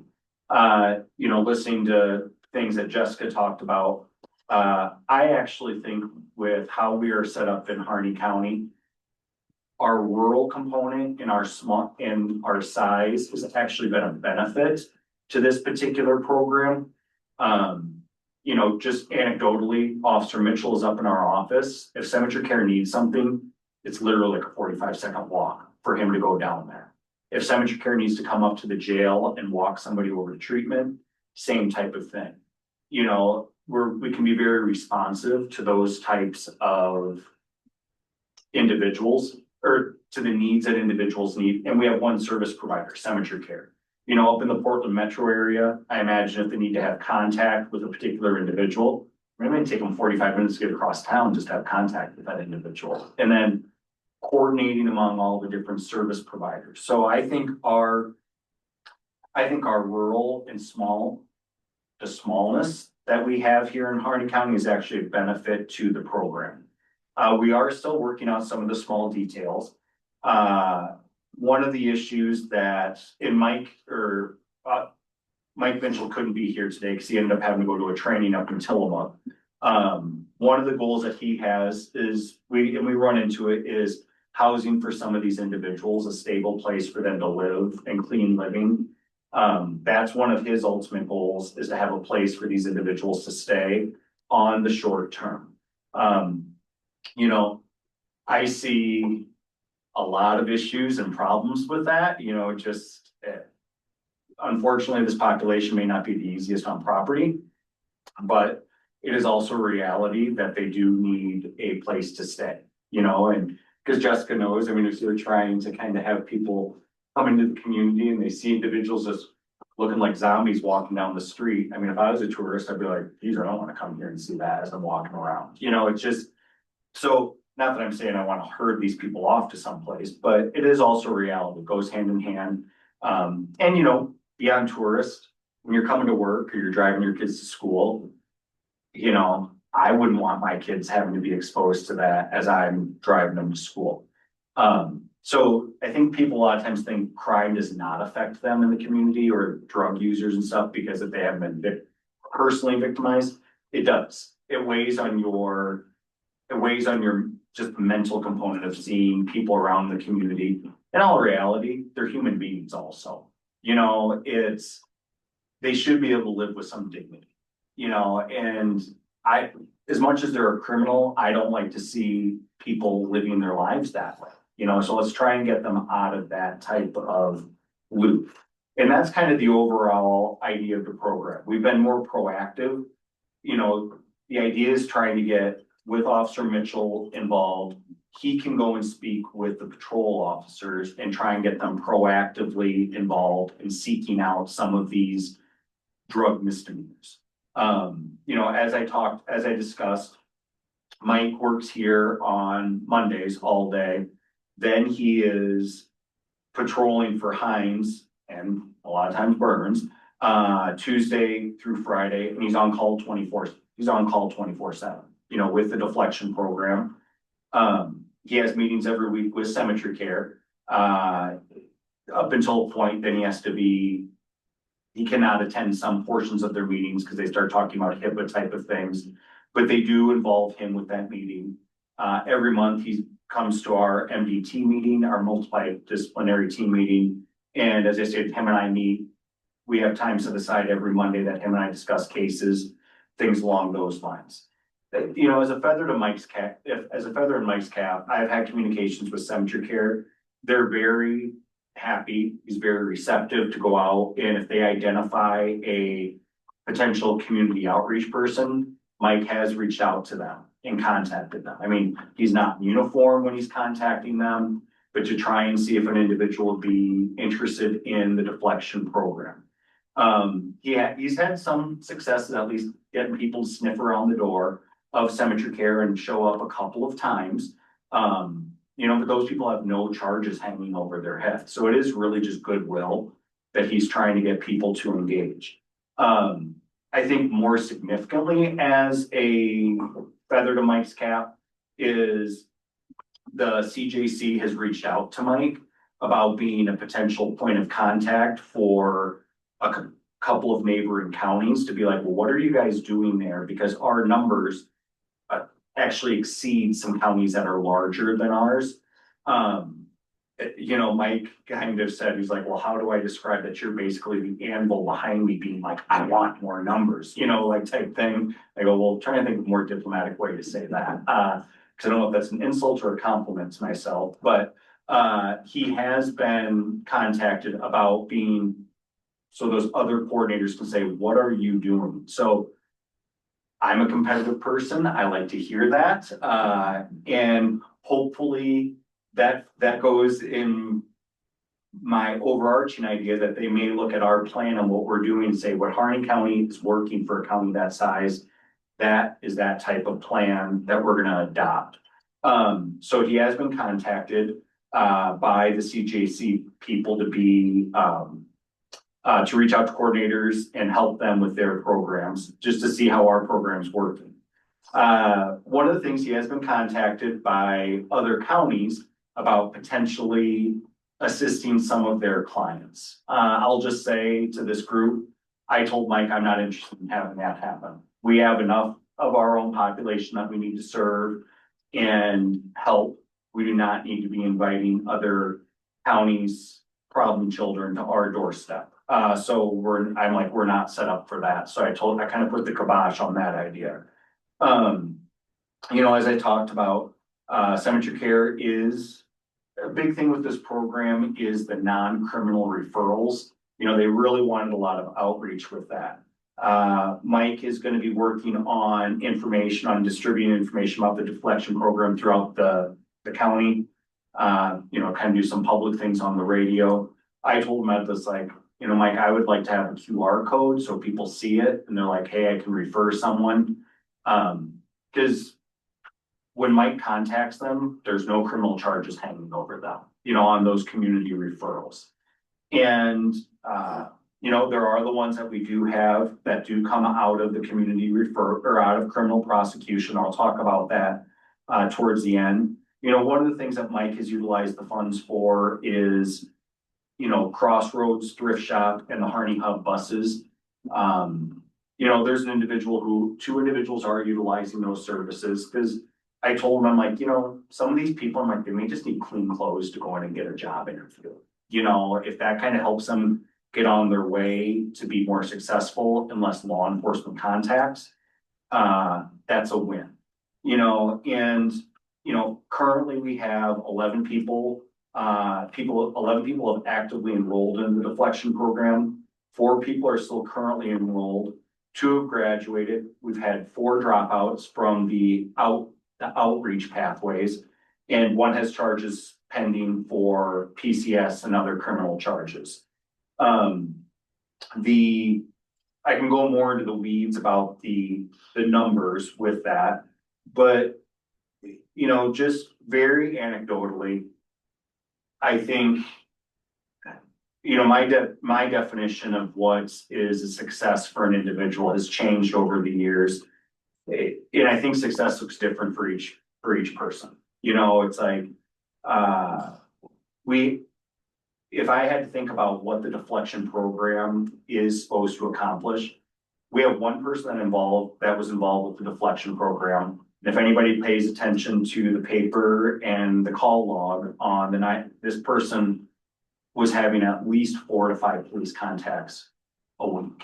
I mean, there were times the person would be booked into jail, literally released and brought up 2 hours later, just over and over and over and over and over again. This individual engaged with the deflection program, and knock on wood, we have not had any police contacts like over the course of the summer. And law enforcement has noticed that with it, because the level of crime that this individual is doing, it was really draining a lot of police resources. And, you know, then those resources trigger into our office. And I don't want to be the person saying I'm not charging this crime because it's a resource drain, because I have to say that to a member of the community who they were the one who called it in. It was important enough for them to call it in. I'm going to take action on it. So that person, they've met all the conditions to graduate, but they are still active and engaged in treatment. We've had some discussions of telling them that they have graduated, because we're like, well, if they just keep on doing it, like, let's keep them on the straight and narrow, but we think, we're like, we gotta tell them that they graduated and just hopefully they stay engaged with the services. You know, and that person, I hope they continue on. And do I expect at some point that they will probably have police contact? Yeah, I mean, it's the reality of it. But the fact is, we got 6 months out of this person engaged with cemetery care and in treatment, and maybe next time they engage, it'll be even longer and they're not using the other criminal justice resources. So I will say, when I first applied for the grant, I was pretty skeptical, you know, of it. And I was like, oh yeah, I guess I will put in for it. I will say, even as the program has developed and evolved, my attitude about it has changed. Which I know sounds kind of like, well, why do you apply for it if you were a cynic of it? I'm like, well, because cemetery care saw the value of it. I'm seeing the value of it more and more. And I know originally when we applied for it, one of the things that came up during the budget components, or one of the budget sessions, is propping up programs that are fundable for the county. I know Commissioner Doro had mentioned that years ago. That was something else that I was cognizant with this program. I didn't want to stand something up that once the state funding ran out, that I was going to be coming to the county court and say, we have these positions, I'm asking for money to fund them. I mean, if the funding runs out on this, the program they'll shut down, you know, unfortunately. But I don't want to be kicking employees to the curb, you know, with their bare faces hanging out. So right now it's 100% funded by the state. You know, we'll see what that looks like in a couple of years. You know, if it's maybe up and running along and I can see some value that's like, I think the county should put some money into it, I may be asking about that in 3 or 4 years, but we're not at that point yet, so. On that topic right there, as far as funding, the funding that we're getting is for the program itself, the officer or the coordinator, Mhm. and the administration of the program. When the person goes to treatment at cemetery care or enters into those programs, that's being paid for through Medicare dollars. It depends, you know, I can think of an individual recently with cemetery care that their OHP had lapsed. In cemetery care, I mean, they essentially met the person at the door of the jail, walked them over to get re-signed up for OHP, and then did their evaluation type of services. There are funds in the program to fund the services that cemetery care does provide if the individual doesn't meet the OHP, you know, type of guidelines. I'll be honest, I'll be pretty blunt with you, the ins and outs of that funding, I don't know. You know, it's like what qualifies for cemetery care, you know, and they can, with the OHP, and then the type of funds Mike utilizes, but I know Mike has utilized some of the funds to, pay for, those types of the services that cemetery care provides. I will say the grant funds that I applied for originally, we did not utilize all of those this past year. So unfortunately, I think some of those are gonna have to go back. You know, but I didn't know the amount of money put in for training and things along those lines as we were trying to figure out the program. You know, we really made no expenditures beyond wages and services. I know some counties there was kind of an eyebrow raise because they were buying patrol vehicles for like Marion County. I know the Multnomah program really kind of they got over $1 million, and they had a downtown facility in Portland, I think, saw one person come through their door. You know, so, you know, I may have been a little too frugal with our funds with them going back. You know, other counties redid an office and I didn't have the time to really look into how to spend all of it. So, I mean, some of it's probably gonna have to go back. Yeah. Well, there wasn't a lot of guidance. There There was very little guidance. You know, and anyway, just personally, I was kind of like, really, the money can be used for that, like type thing, but seeing how some of those programs kind of got looked at with it, I was kind of glad we didn't do that with it, because I didn't want to fall under that iron, so. Well, one could hope that the effects of the program and the officers seeing that by getting somebody into treatment and it reduces their caseload and their calls and the recidivism of an individual, that maybe that portion of it might spur them to proactively try to get somebody some help before they're the next call, after the next call, after the next call. So even if the funds do dry up and go away for, hope not, that there's something there to at least continue. But if that happens, then maybe there's a new trend that's already been set by initially establishing the program. Oh, I agree. I mean, the drug crime, and I think there was some other sinister things on why people were wanting these types, why they want to decriminalize, because if you look at the numbers across the state with decriminalization, the number of prosecutions throughout the state has just gone through the floor. And that used to be a big bulk of a lot of DA's offices prosecutions. I was on a narcotics team when I was on the coast, and it's like, I mean, every month I'd be doing like 45, 50 felonies a year or a month, you know what I mean? And just multiply that, the numbers have just gone through the floor. But also, what people also understand, I've talked about this on Harney County Live, that, professor that I had in undergrad, she said, always connect. Even though there's now this program and there's interest for law enforcement officers to develop these types of cases, you also have this component, and I always tell voters that they should be really paying attention to who they even vote for on the Court of Appeals. Because if you have the Court of Appeals of the Oregon Supreme Court do things with search and seizure, it's hard for a law enforcement officer to develop that case. We had a law enforcement head meeting. We have it at the end of the month after our MDT meeting, and that was discussed, that it's, the guys, the patrol officers, there is an interest there, but getting into a car and developing this is also difficult. There's also that component. Just because the desire may be there, legally, it may be difficult to get into a car to help them develop these types of cases. So there's also that component. Excuse me, we're doing something new, because of a noontime meeting that I have to go to on the first Wednesday of the month, and we do a hard stop. So still got a few minutes, but then I gotta run downstairs and engage in that. So I just wanted I was getting ready to call it. to, okay. So, anyway, thank you for the update. Yeah. On that. We will look at the budget through the budget process and make sure we have those funds plugged in for this next year. And, 'Cause I know Mike shifted around originally what I just let him, I mean, that's kind of how I get a coordinator. I'm like, you need to be doing the budget, type of component.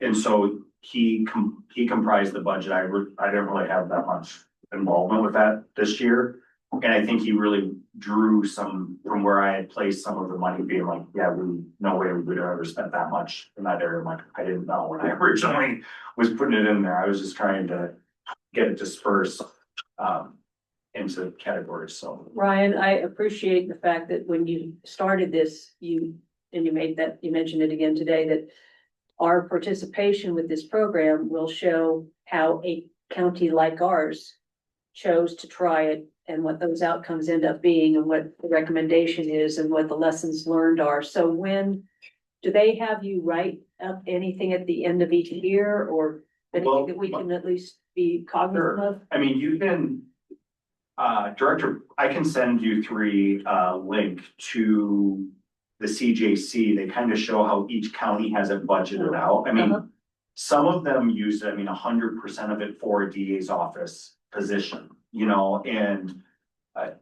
But even more than how people are spending it, our county, I care what you end up reporting, whether has happened already or will happen at some point, where you kind of write up the value. And Mike does, he does. Does he Yeah, do a program? Yes, he's required to give our numbers. Okay, And I mean, I could get down into the weeds a little bit, but I know you have a meeting You know, Yeah, Mike I had don't to need the give. reads. I just, Oh, I don't yeah, want to micromanage. The way you, spoke today was very helpful. But he does have to, because they are watching this, he has to quarterly report all of the numbers and the contacts. So I mean, they are monitoring which each county is doing, so I can provide that if at some point people are interested in what our projections are. I mean, he's thinking our numbers could double with what he's been doing, just kind of with the outreach and contact, which I think. So that means people who don't have the hammer of criminal prosecution are choosing to try, He's trying. to get some treatment. And, you know, it's also just with cemetery care, him interacting with them, they'll identify people. I know the ladies in our office, when they're reading through the log, they'll say to him, they'll be like, Mike, this is maybe something you want to go out and contact. Like, we've seen her, Interesting. you know, like as a victim of something, and you can just totally tell that there's controlled substances involved. You know, he got her to go to cemetery care a couple of times, but then Well, she had no stick behind her, so that kind of fell off a little bit. But hey, she went twice. I mean, that's kind of a move in the right direction. So, thank you. yep. Did anybody else have any questions or? No, Okay, with that, the time, recess and re-adjourn 1:15. That'd be great. Okay, all right. all right, thank you, everyone, we'll Thank see you you. at 1:15. You do realize with your competitive nature, that if we really do.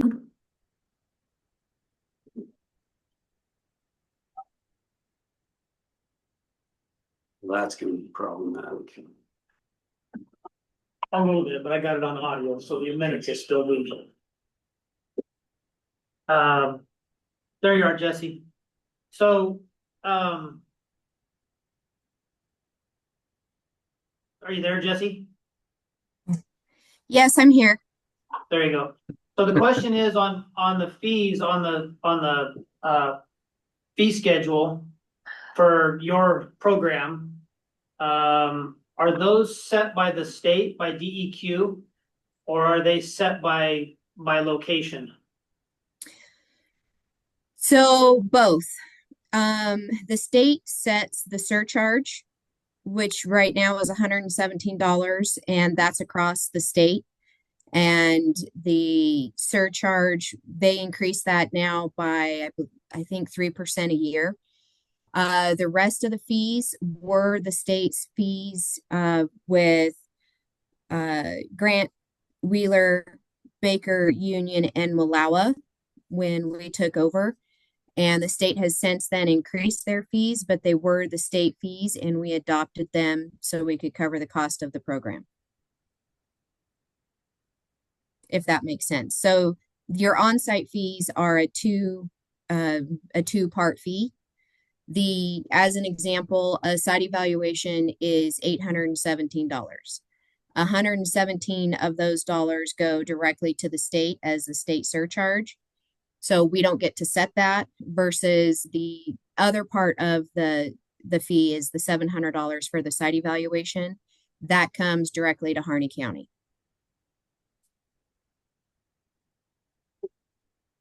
Like a capping fill system, could you explain what that is and why it costs $1,200 to get a permit for that? Yes, so a cap and fill septic system is determined based on your site evaluation with your test pits. And there's generally some type of limiting factor in your soil profile. So you can't put your trenches at the true 18 inches deep for an equal system, which is the minimum set requirement by the state. So we end up having to identify a location in which we can find similar soils. And so you bring in a cap, so a couple dump truck loads or however many yards of soil that matches the same soil type that you're bringing the additional soil onto. And you add in anywhere from 10 to 16 to 18 inches of soil on top of where your drain field's going to go, and then lay your drain field in where your trenches go into the native soil profile less than 18 inches. So you can still have a standard system, but you end up having a cap. And as part of that process, we have to pull additional soil samples, and there's additional site visits to make sure that the cap is going to work. and make sure that it's the correct soil type to go in that location, so you're not going to have a system that doesn't work.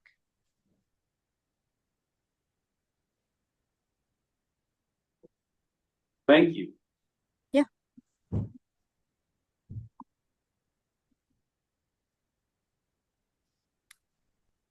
The good news is we don't have very many cap and fills that we have to install in Harney County yet. Why you say yet? Water, groundwater.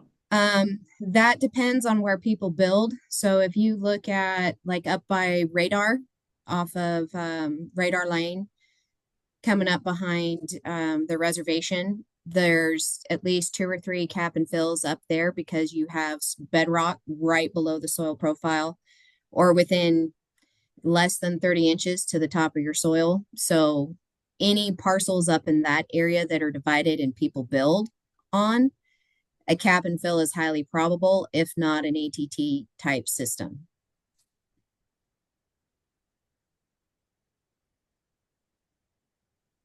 Jesse, how's the program going? It's going really good. Things are busy. People are happy. Our Kyle Couch is the gentleman we hired for the LeGrand or the Northeast area. He's doing an excellent job. He's staying on top of things. He's taking initiative and working really well up there. So I'm kind of excited, and it's been busy. Very good. So just for a matter of record, the statute, or yeah, the ORS, the statute, chapter 203.045. Every ordinance of a county governing body shall, before being put upon its final adoption, be read fully and distinctly in open meeting of the body on 2 days, at least 13 days apart. And there's always an exception for everything. It says, if no member, it says any reading required by section 3 or 4 of this section may be by title only. If no member of the governing body present at the meeting requests that the ordinance be read in full, or if no later than 1 week before the first reading of the ordinance, a copy of it is provided each member. Copies of it are available at the headquarters of the governing body, 1 copy for each person who requests it, and notice of the availability is given. Written notice posted at the courthouse of the county and 2 other public places in the county, and publication at least once in a newspaper of general circulation. So what we did, instead of having to print this or publish this whole thing, created a QR code that the public can scan, and then it just takes them directly to the fee schedule. What about the people that don't do smartphones and stuff, but, Again, we have it here Post office. available, Okay. have it at the post office. and we all received our own personal copy of it. So with that being said then, and by title only, ordinance number 2025-01 in the matter of establishing Harney County's uniform fee schedule for various county departments. The county court of Harney County, Oregon does ordain as follows, and this is just a reading. It has to be 13 days apart, so the next reading will be on October 15th. The county court of Harney County, Oregon does ordain as follows. Section 1 purpose. Harney County provides core services to all citizens which are paid for through the annual tax base. On the whole, the county endeavors to proactively provide access to services in alignment with day-to-day activities and needs of its citizens. In some instances, special services are required or necessitated by various state statutes or to meet the needs of citizens who have requests for core services. The purpose of this ordinance is to outline the fees to be collected by Harney County departments for performing services and to establish a uniform fee schedule. Section 2, authority. The ordinance is enacted pursuant to the authority granted to the general law counties by ORS 203.035.065 and ORS 192.440. Section 3, fee schedule. Fees shall be charged and collected by the indicated department before the filings, recordings, or copying of subject documents shall be completed. The table of all county fees can be found in Appendix A, B, and C. Other fees may apply as assessed under Oregon revised statutes. Section 4, enactment provisions. 1, conformance with law. Except as expressly provided herein, the ordinance shall in no way be a substitute or eliminate the necessity of conforming with any and all state and federal laws, rules, and regulations, including but not limited to the payment of all other fees required by law and other ordinances which are now or may be in the future in effect, which relate to the requirement provided in the ordinance. Severability, if any action, subsection, sentence, clause, phrase, or portion of this ordinance is for any reason held invalid or unconstitutional by a court of competent jurisdiction, such portion shall be deemed as a separate, distinct, and independent provision, and such holdings shall not affect the validity of the remaining portion of this ordinance. Effective date, this ordinance shall take effect on, and the next reading will be October 15th.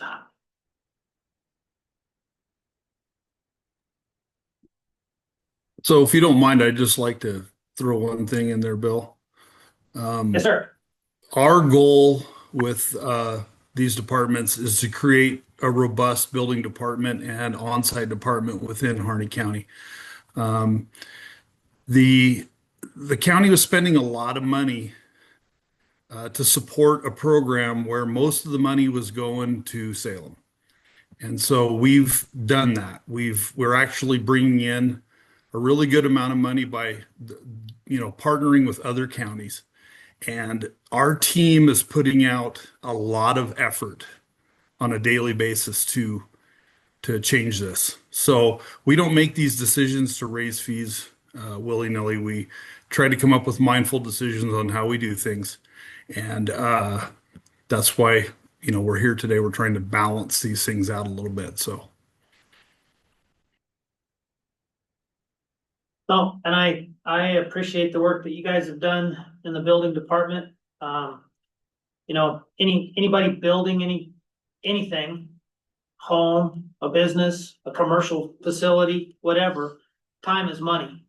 And in past years, the times that it's taken for inspections to be completed just holds somebody up until the time that services can begin and they can start making money and paying the bills that they have. So that's a definite benefit to Harney County and then those other counties that we're servicing as well. So Yeah, we're on a good track here, and Rick and Jesse and everybody been doing a great job.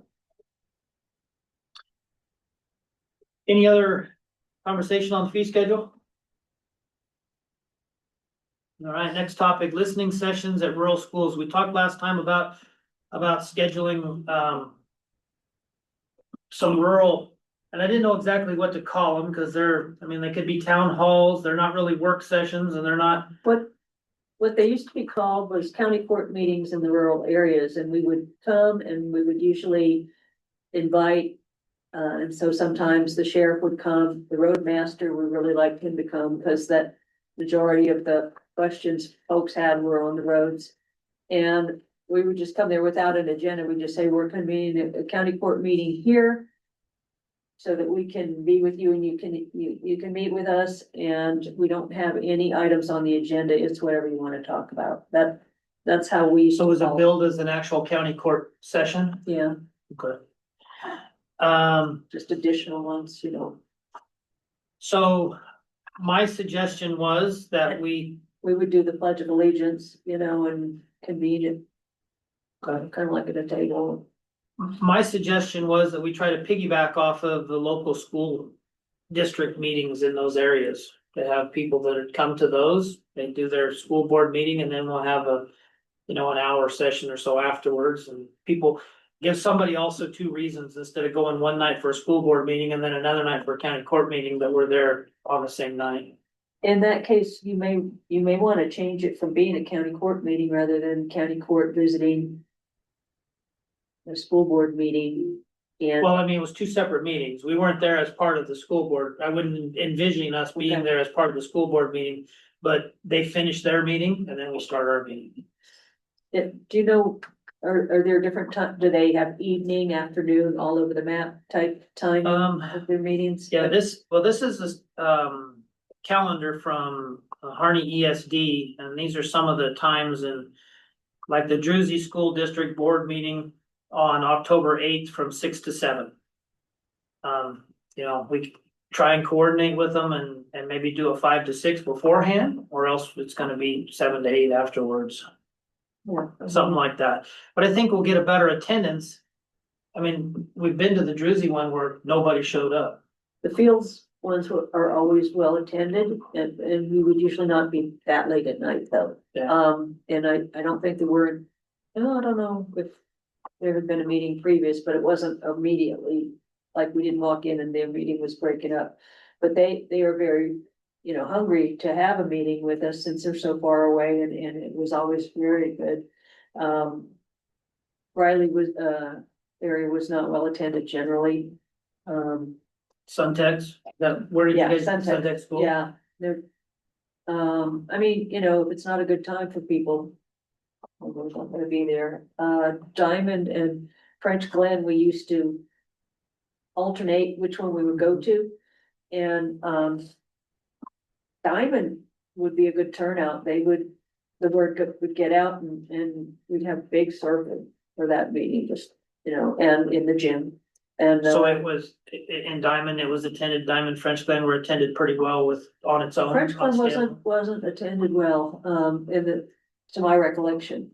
There were a couple people there. Then I remember one time, this was during, I don't know if it was COVID or just flu shots, but I remember our public health at that time, this is some years back. They came along too, in case anybody wanted, a flu shot or something, but, yeah, I mean, if you know some people in the area and can just find out, what do you think would work best? Cause that's what we tried to do. On the Diamond one, I made a lot of phone calls. Cause I know that people occasionally from that area would ask me stuff and I'd say, hey, we're trying to come. Can that work for you? And they'd say, when is it again? Yeah, we'll come, I mean, but. But what do we wanna shoot for then? Do we wanna shoot for an early or kind of a late afternoon meeting? I mean, Fields and Diamond and everything are an hour to 2 hours away. Yeah, we'd be driving home at 9 or 10 at night, and I mean, we can do it, but do it before the snow flies if you're gonna do it that way, and if that's really what they want. Druzy, 45 minutes. Riley, I mean, Crane. I don't think it was ever them not caring about, meeting with us. It was just whoever set it up and whoever said it was a good time to set up, who knows, it didn't work out by the time that date rolled around. I prefer the idea of them not being billed as meetings, but listening sessions or town halls. When we talk about having meetings elsewhere, I envision it as we would go to our regular meeting, go through our business, but I think that'd be boring, not the best use of time. Yeah, we would never do that. And I noticed some of those meetings get over a little bit earlier in the evening, so we could do it afterwards, but on the ones that don't start till 7, probably that's a should little have late. started before. And for me, I think it'd be ideal if we got around, what is there, 7 rural schools? There's basically 7 unincorporated communities. If we got around each one once a year, I think that'd be a good start. And I wouldn't be opposed to us trying to hit them all before the end of this year, because it's been a while since we did it, so I'm open to better. I would prefer to do half of them before the end of the year. Only just because of scheduling, but I mean. I'll go. And then Pine Creek and Druzy it's kind of like Diamond and French Glen. Yeah, And then I don't have anything and on this schedule. Crane was, so sometimes it would be well attended, sometimes it would be poorly attended, just depends on. Everyone's busy. Well, let us continue. I had Holly making some phone calls because the Okay. French Glen and the Fields are not on this schedule, so I don't know when they do their stuff. And I had asked her to reach out, so I'll find out what she found out from that. We would normally do half of them in the fall and half of them in the spring. And then kind of flip it. But Commissioner Frank, you would ideally like to do them all at least once by the end of this year. Is that correct? I mean, Yeah. I'm open to that because it's been a while since we did it, but I understand that there are time constraints. So, if you could then.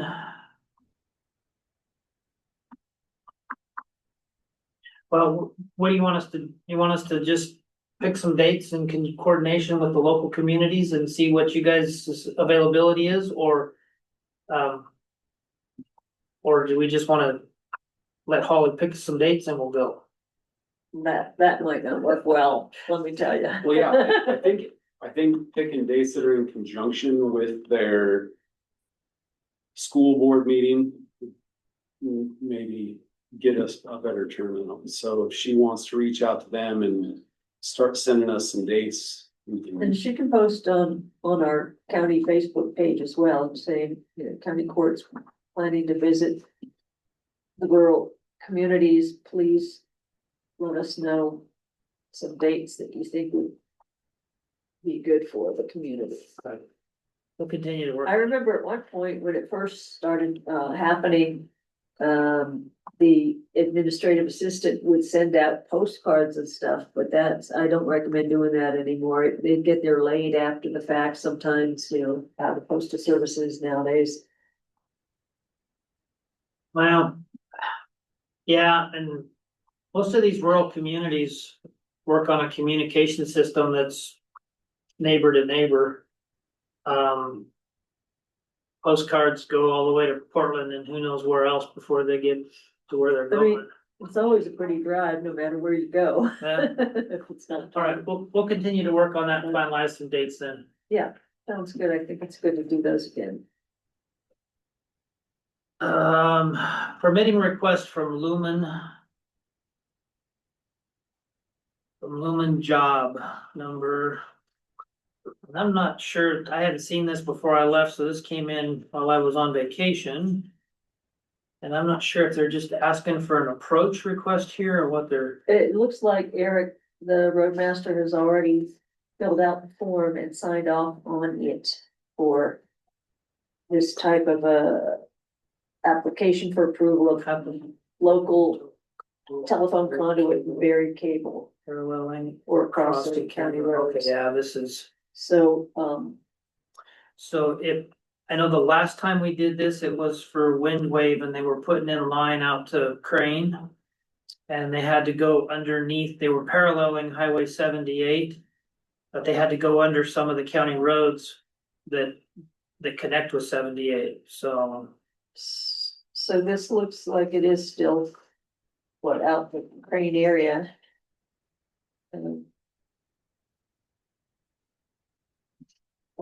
Right, kind of where 78. Looks like the airport. Yep, right. Oh, up I'm there. sorry, the airport. Yeah, Duh.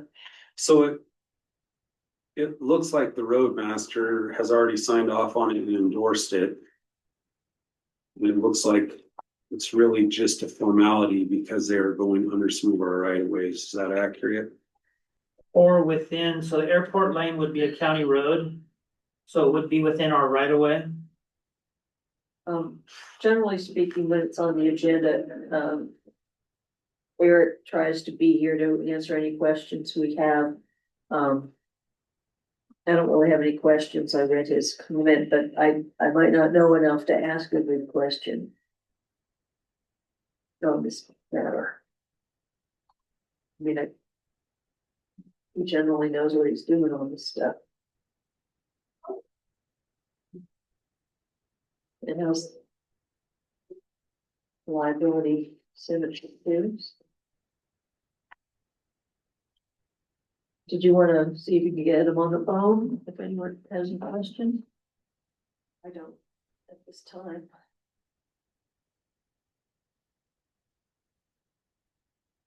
So are they gonna do some good internet out there for you?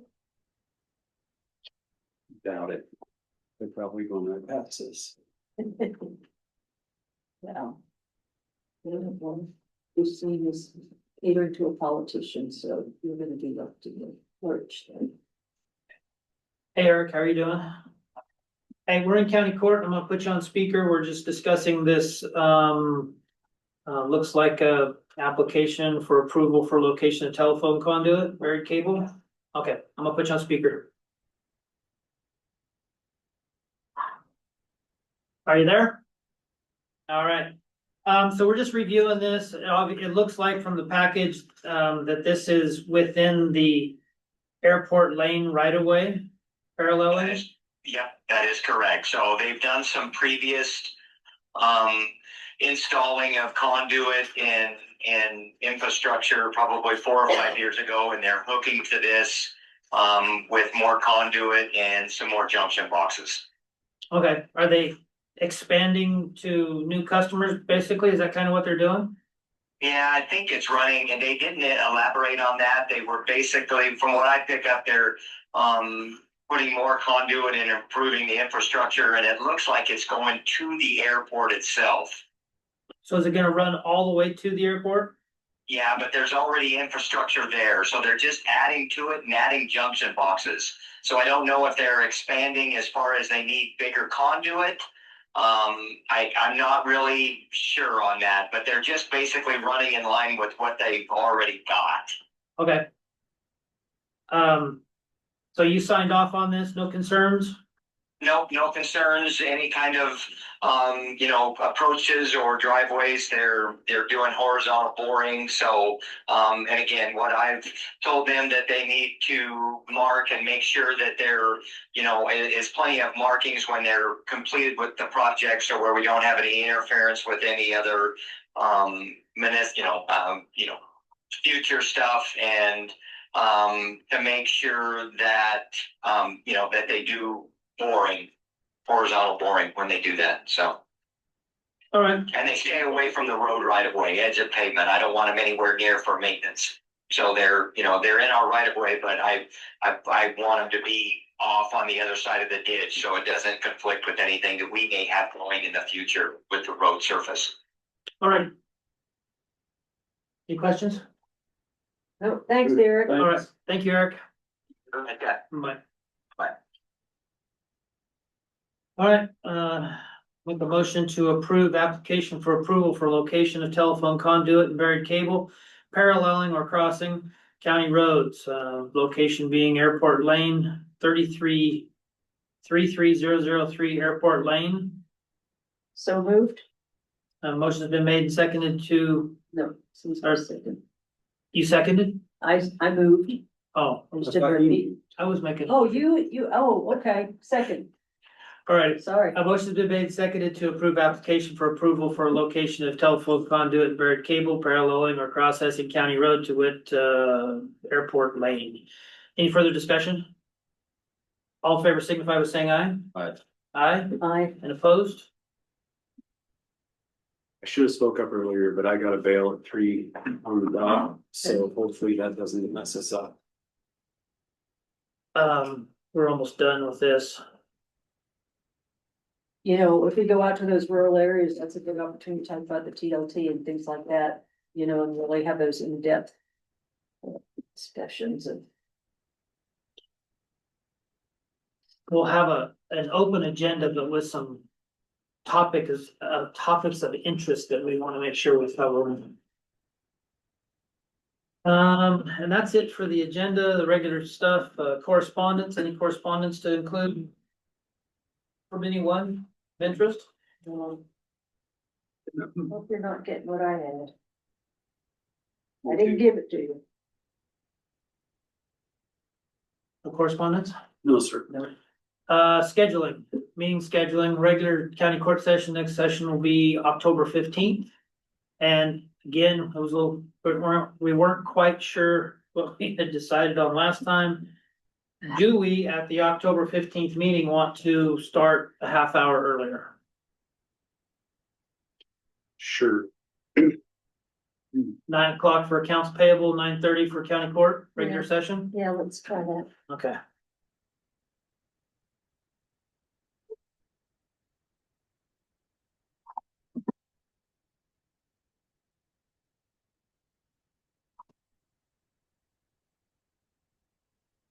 Okay. Any other meetings? Like I said, I've got the District 2 meeting tomorrow. I appreciate you all going, I'm the chair of that, but I'll be zooming in, and Commissioner Adair from Deschutes County will be chairing it in person. Hopefully it'll be an opportunity, if you could catch up with any of the Jefferson County commissioners, to have them tell you a little more about their grant services that they engage in, what kind of projects they've been successful with them, anything you feel like asking them. I think it'll be a good discussion.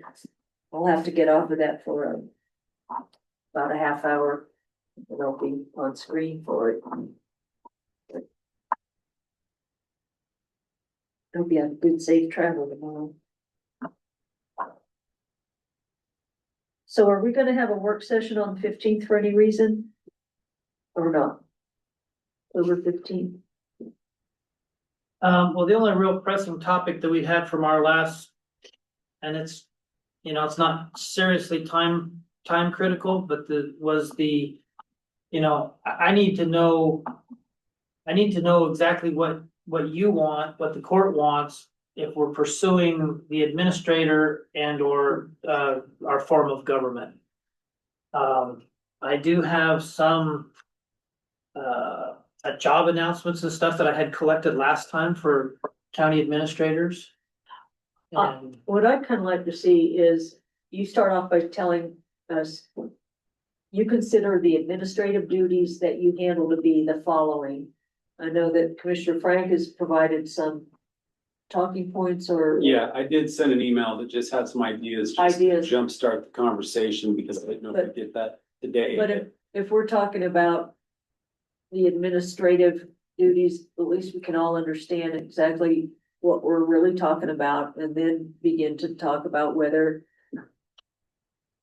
we should make use of current and additional personnel to cover that, and some administrative holes we have, such as payroll backup, et cetera, or not. I mean, I'm willing to go whatever direction you all want to do. well, I think if we're definitely at the point where we want to start looking two separate topics, county administrator and form of government, two separate topics. Right.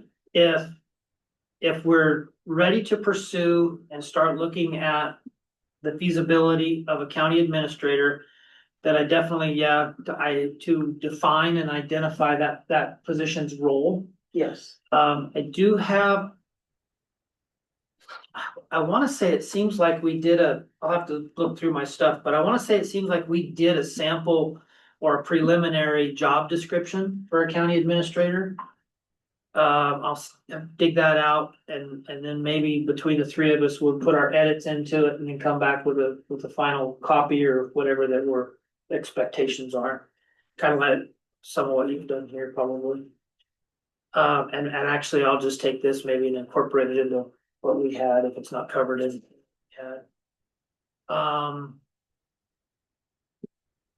So you wanna have that first iteration of that discussion on the 15th in the afternoon or not? Well, What do you wanna do? again, as far as work sessions goes, that's the only real pressing topic, or the only from our last session. So I'll put that together in an initial draft, send it out to you guys. You guys can review it, we can come back together. And do you want it as a regular agenda item, or do you want it as an actual work session that afternoon? We could, whichever. I think it's unfortunate that our regular business went so far off schedule this morning, because it was very informative and important. I think if we could keep the beefy business before lunch, I would be more in favor of making it a work session after lunchtime. What do you mean by the BP? Well, like we didn't get to any of our action items Oh. before lunch, and so if someone was gonna attend and wasn't gonna be able to come back after the lunch break, I just felt bad people had to come back just for public comment. Yeah, I agree, if we can do those, the Well, action items We in the morning. if Yeah, possible. honestly, public comment, and I need to make sure this gets changed in the template. The public comment should have been after minutes approval. I probably could have just moved that when I did changes to it earlier, but, and I think we talked about this once before, but as far as the agenda goes, I'd like to see voucher approval, which we do it, half hour before, any late items, agenda approval, minutes approval, and then public comment. Yeah, I like Those that. four things at the very first of the meeting, get them done. Then we move into any organizational updates, which we won't have updates every time. I mean, we may or may not, but I'd also like to start limiting those to two updates per session. At a maximum, and I'm probably gonna, Now, and again, there was do you- really good information, everybody had good information, but for time management, I think we're gonna have to put some kind of a time limit. well, we had 20 three minutes or really something. good and in-depth things We today. And they were all, I wouldn't have wanted any of them to be shorter. It's just maybe, like you say, maybe two. The community-based water planning, the chamber, and the diversion, deflection program. So that's what I'm looking at doing for the next one for that, Alex. And that'll help keep us on time and on track to get our old and new business taken care of before lunch. We can come back after lunch for work sessions then, but Do you already have, the entities invited for the next couple of court sessions?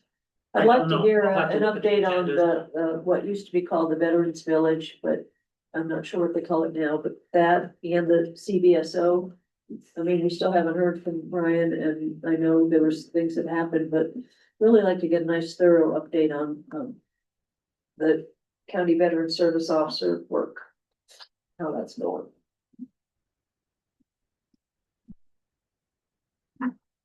November is, Veterans Day is in November, and we usually Operation Green Light, the Chad puts the green lights up, which is sort of a national thing they do to create awareness of veterans. I'm not sure how to find it. It might be good not to have it anyway. so I don't know, I'll have to look at the I mean, town cloud to Just see if she on has your anything list. projected, but I have it on there, I'll pass it on to her.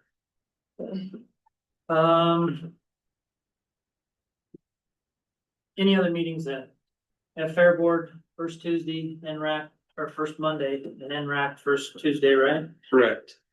Where's the Fair Board? Do you know where the Fair Board's meeting at? Are they, In the memorial building, I believe. they got power again and everything? Believe so.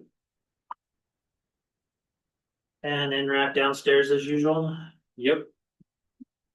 Tentatively, I haven't sent out the agenda for that yet, and I've already gotten feedback from some of the members that they're gonna be unavailable, so if there's too many, we may have to reschedule.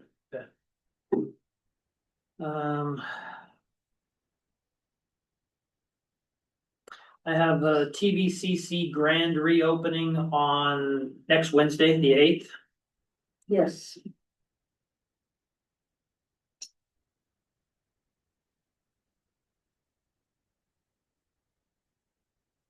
Special Water Resources Commission meeting on Friday, October 3rd from 12 to 2. I thought it was 10 to 12. Boy, I hope it's 12 to 2. They look. Do you remember? We don't think we need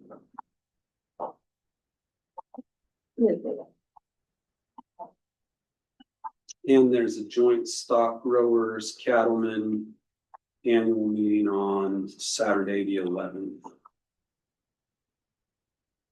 And there's an airport meeting on the 7th.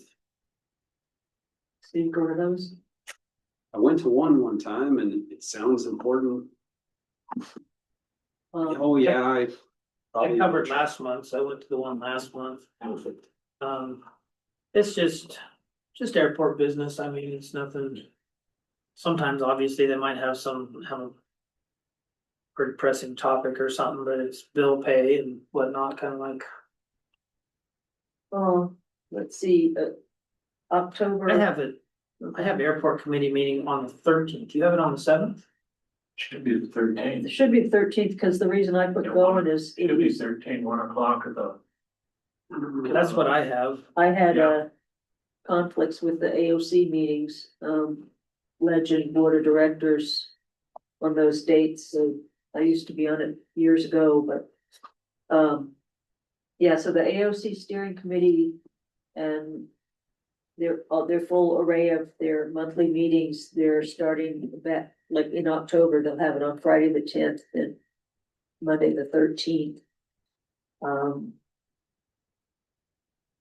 Well, it's good to know. I'll find out for sure. I think I remember putting that in my calendar because one of the committee members talked to me about it, and so I'll make sure when it is. So Did you find out about that Friday? I'm working on it because Harmony said 10 to 12 as well. Or goers? on the 9th, I have a National Association of Counties or National, NACA, National Association of County Administrators, there we go. Oregon chapter meeting at 3:30. So actually that kind of falls in right about time for us to have our discussions, and I will put it out there that we're looking at hiring an administrator and just get any feedback from that group.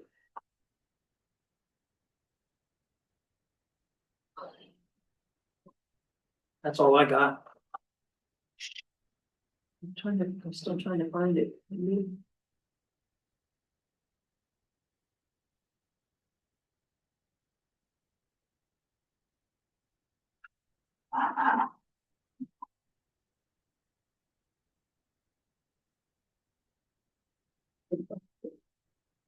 A whole bunch of emails on stuff around it. Let's see.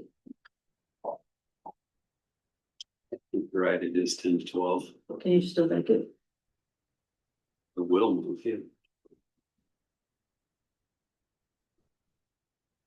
Send the kids in for the well child check by themselves, they'll be fine. That's how well they are.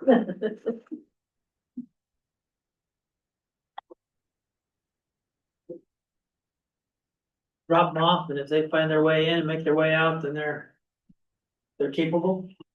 Yep.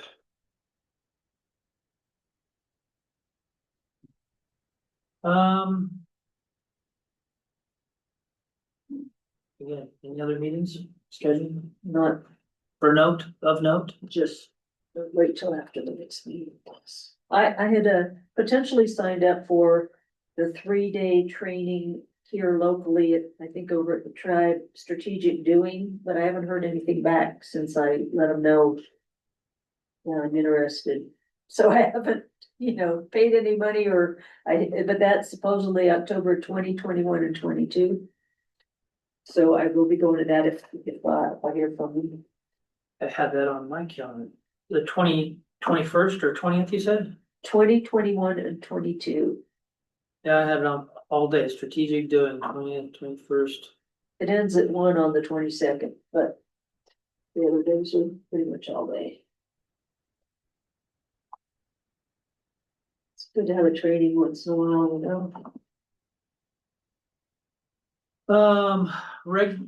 General deliberation.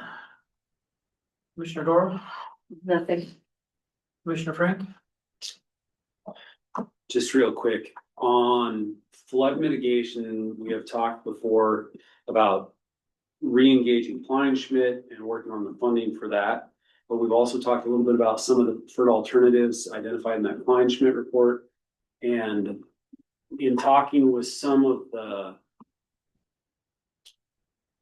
basically it was brought to my attention that we might be able to use different kinds of culverts. Our roadmaster says he has a giant arch style culvert in-house that was for a different project. And so I have had conversations with the planning director to find out if we need to have that engineered. And it's not as big as they call for in that alternative, but to identify how much of an impact would that have on flooding if we were to install that. And it's time sensitive because the roadmaster says he could install it this year if we get going on it. And I don't have any more information than that. Brandon's gonna reach out to Kleinschmidt and see if they can help us. We're still waiting to hear if we're gonna have access to funding or how that's gonna work. But Judge Hart, were you able to find anything out from Regional Solutions on? She was supposed to, I posed those questions to her and asked her about loan. We could definitely do a loan on through Biz Oregon for the road construction, the culvert construction work. And I asked her the same thing about re-engaging Klein Smith and that cost, and she wasn't sure on that part of it, so she was supposed to get back to me. And then to follow that up, then I asked, well, if we find the funds somewhere or do something for it, would we be able to reimburse? 2 years later, when we're actually awarded the 3 million, would we be able to reimburse ourselves for the work that's already done? And who did you pose that to? Courtney, Regional Solutions. Okay. And she is working on getting you an Yeah, I answer? haven't heard back from her. Well, I'm still working through emails from the last 3 days that I've been gone too, so I think I've got about 20 or 30 more to go through yet. Okay, thank you. One other quick thing I was gonna comment on is Department of State Lands was here last week, the director and a bunch of their staff. And they attended several different meetings. I had an opportunity to meet with the director as well. I was surprised to learn how much Department of State Land is in Harney County. I was surprised to find that their management techniques are very much different than our federal public lands. For instance, the amount that they charge for AUM on rangelands is more in line with what fair market value is rather than $1.87 or $2.35. And that goes towards the common school fund. And so that was impressive. But what was most inspiring was that newly appointed director and the one from OWEB that we met with seemed to have a much different mindset about what their interaction is and how important local input and control is. So I look forward to working with them on. What are their names? Caitlin Lovell is the Department of State Lands Director, newly appointed, and Sarah O'Brien is the OWEB.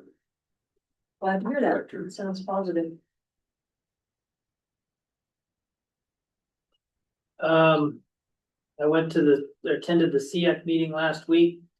And pretty much everything they briefed on was budget, and that's all kind of a moot point now because the budget was passed on Friday. But they kind of give all their doom and gloom of what would it be like if they didn't get their budget, or if they only got partial budget or their full budget. So it sounds like they got their full budget, and all of the stuff they briefed on is null and void now, so, I don't really have anything else other than that. And that wasn't really anything. Well, I think it's the first time I've ever said nothing for general deliberation, so. Sounds good. So, if there be no further business. County Court shall stand adjourned at 2:56 PM. I do have a question on the county vehicle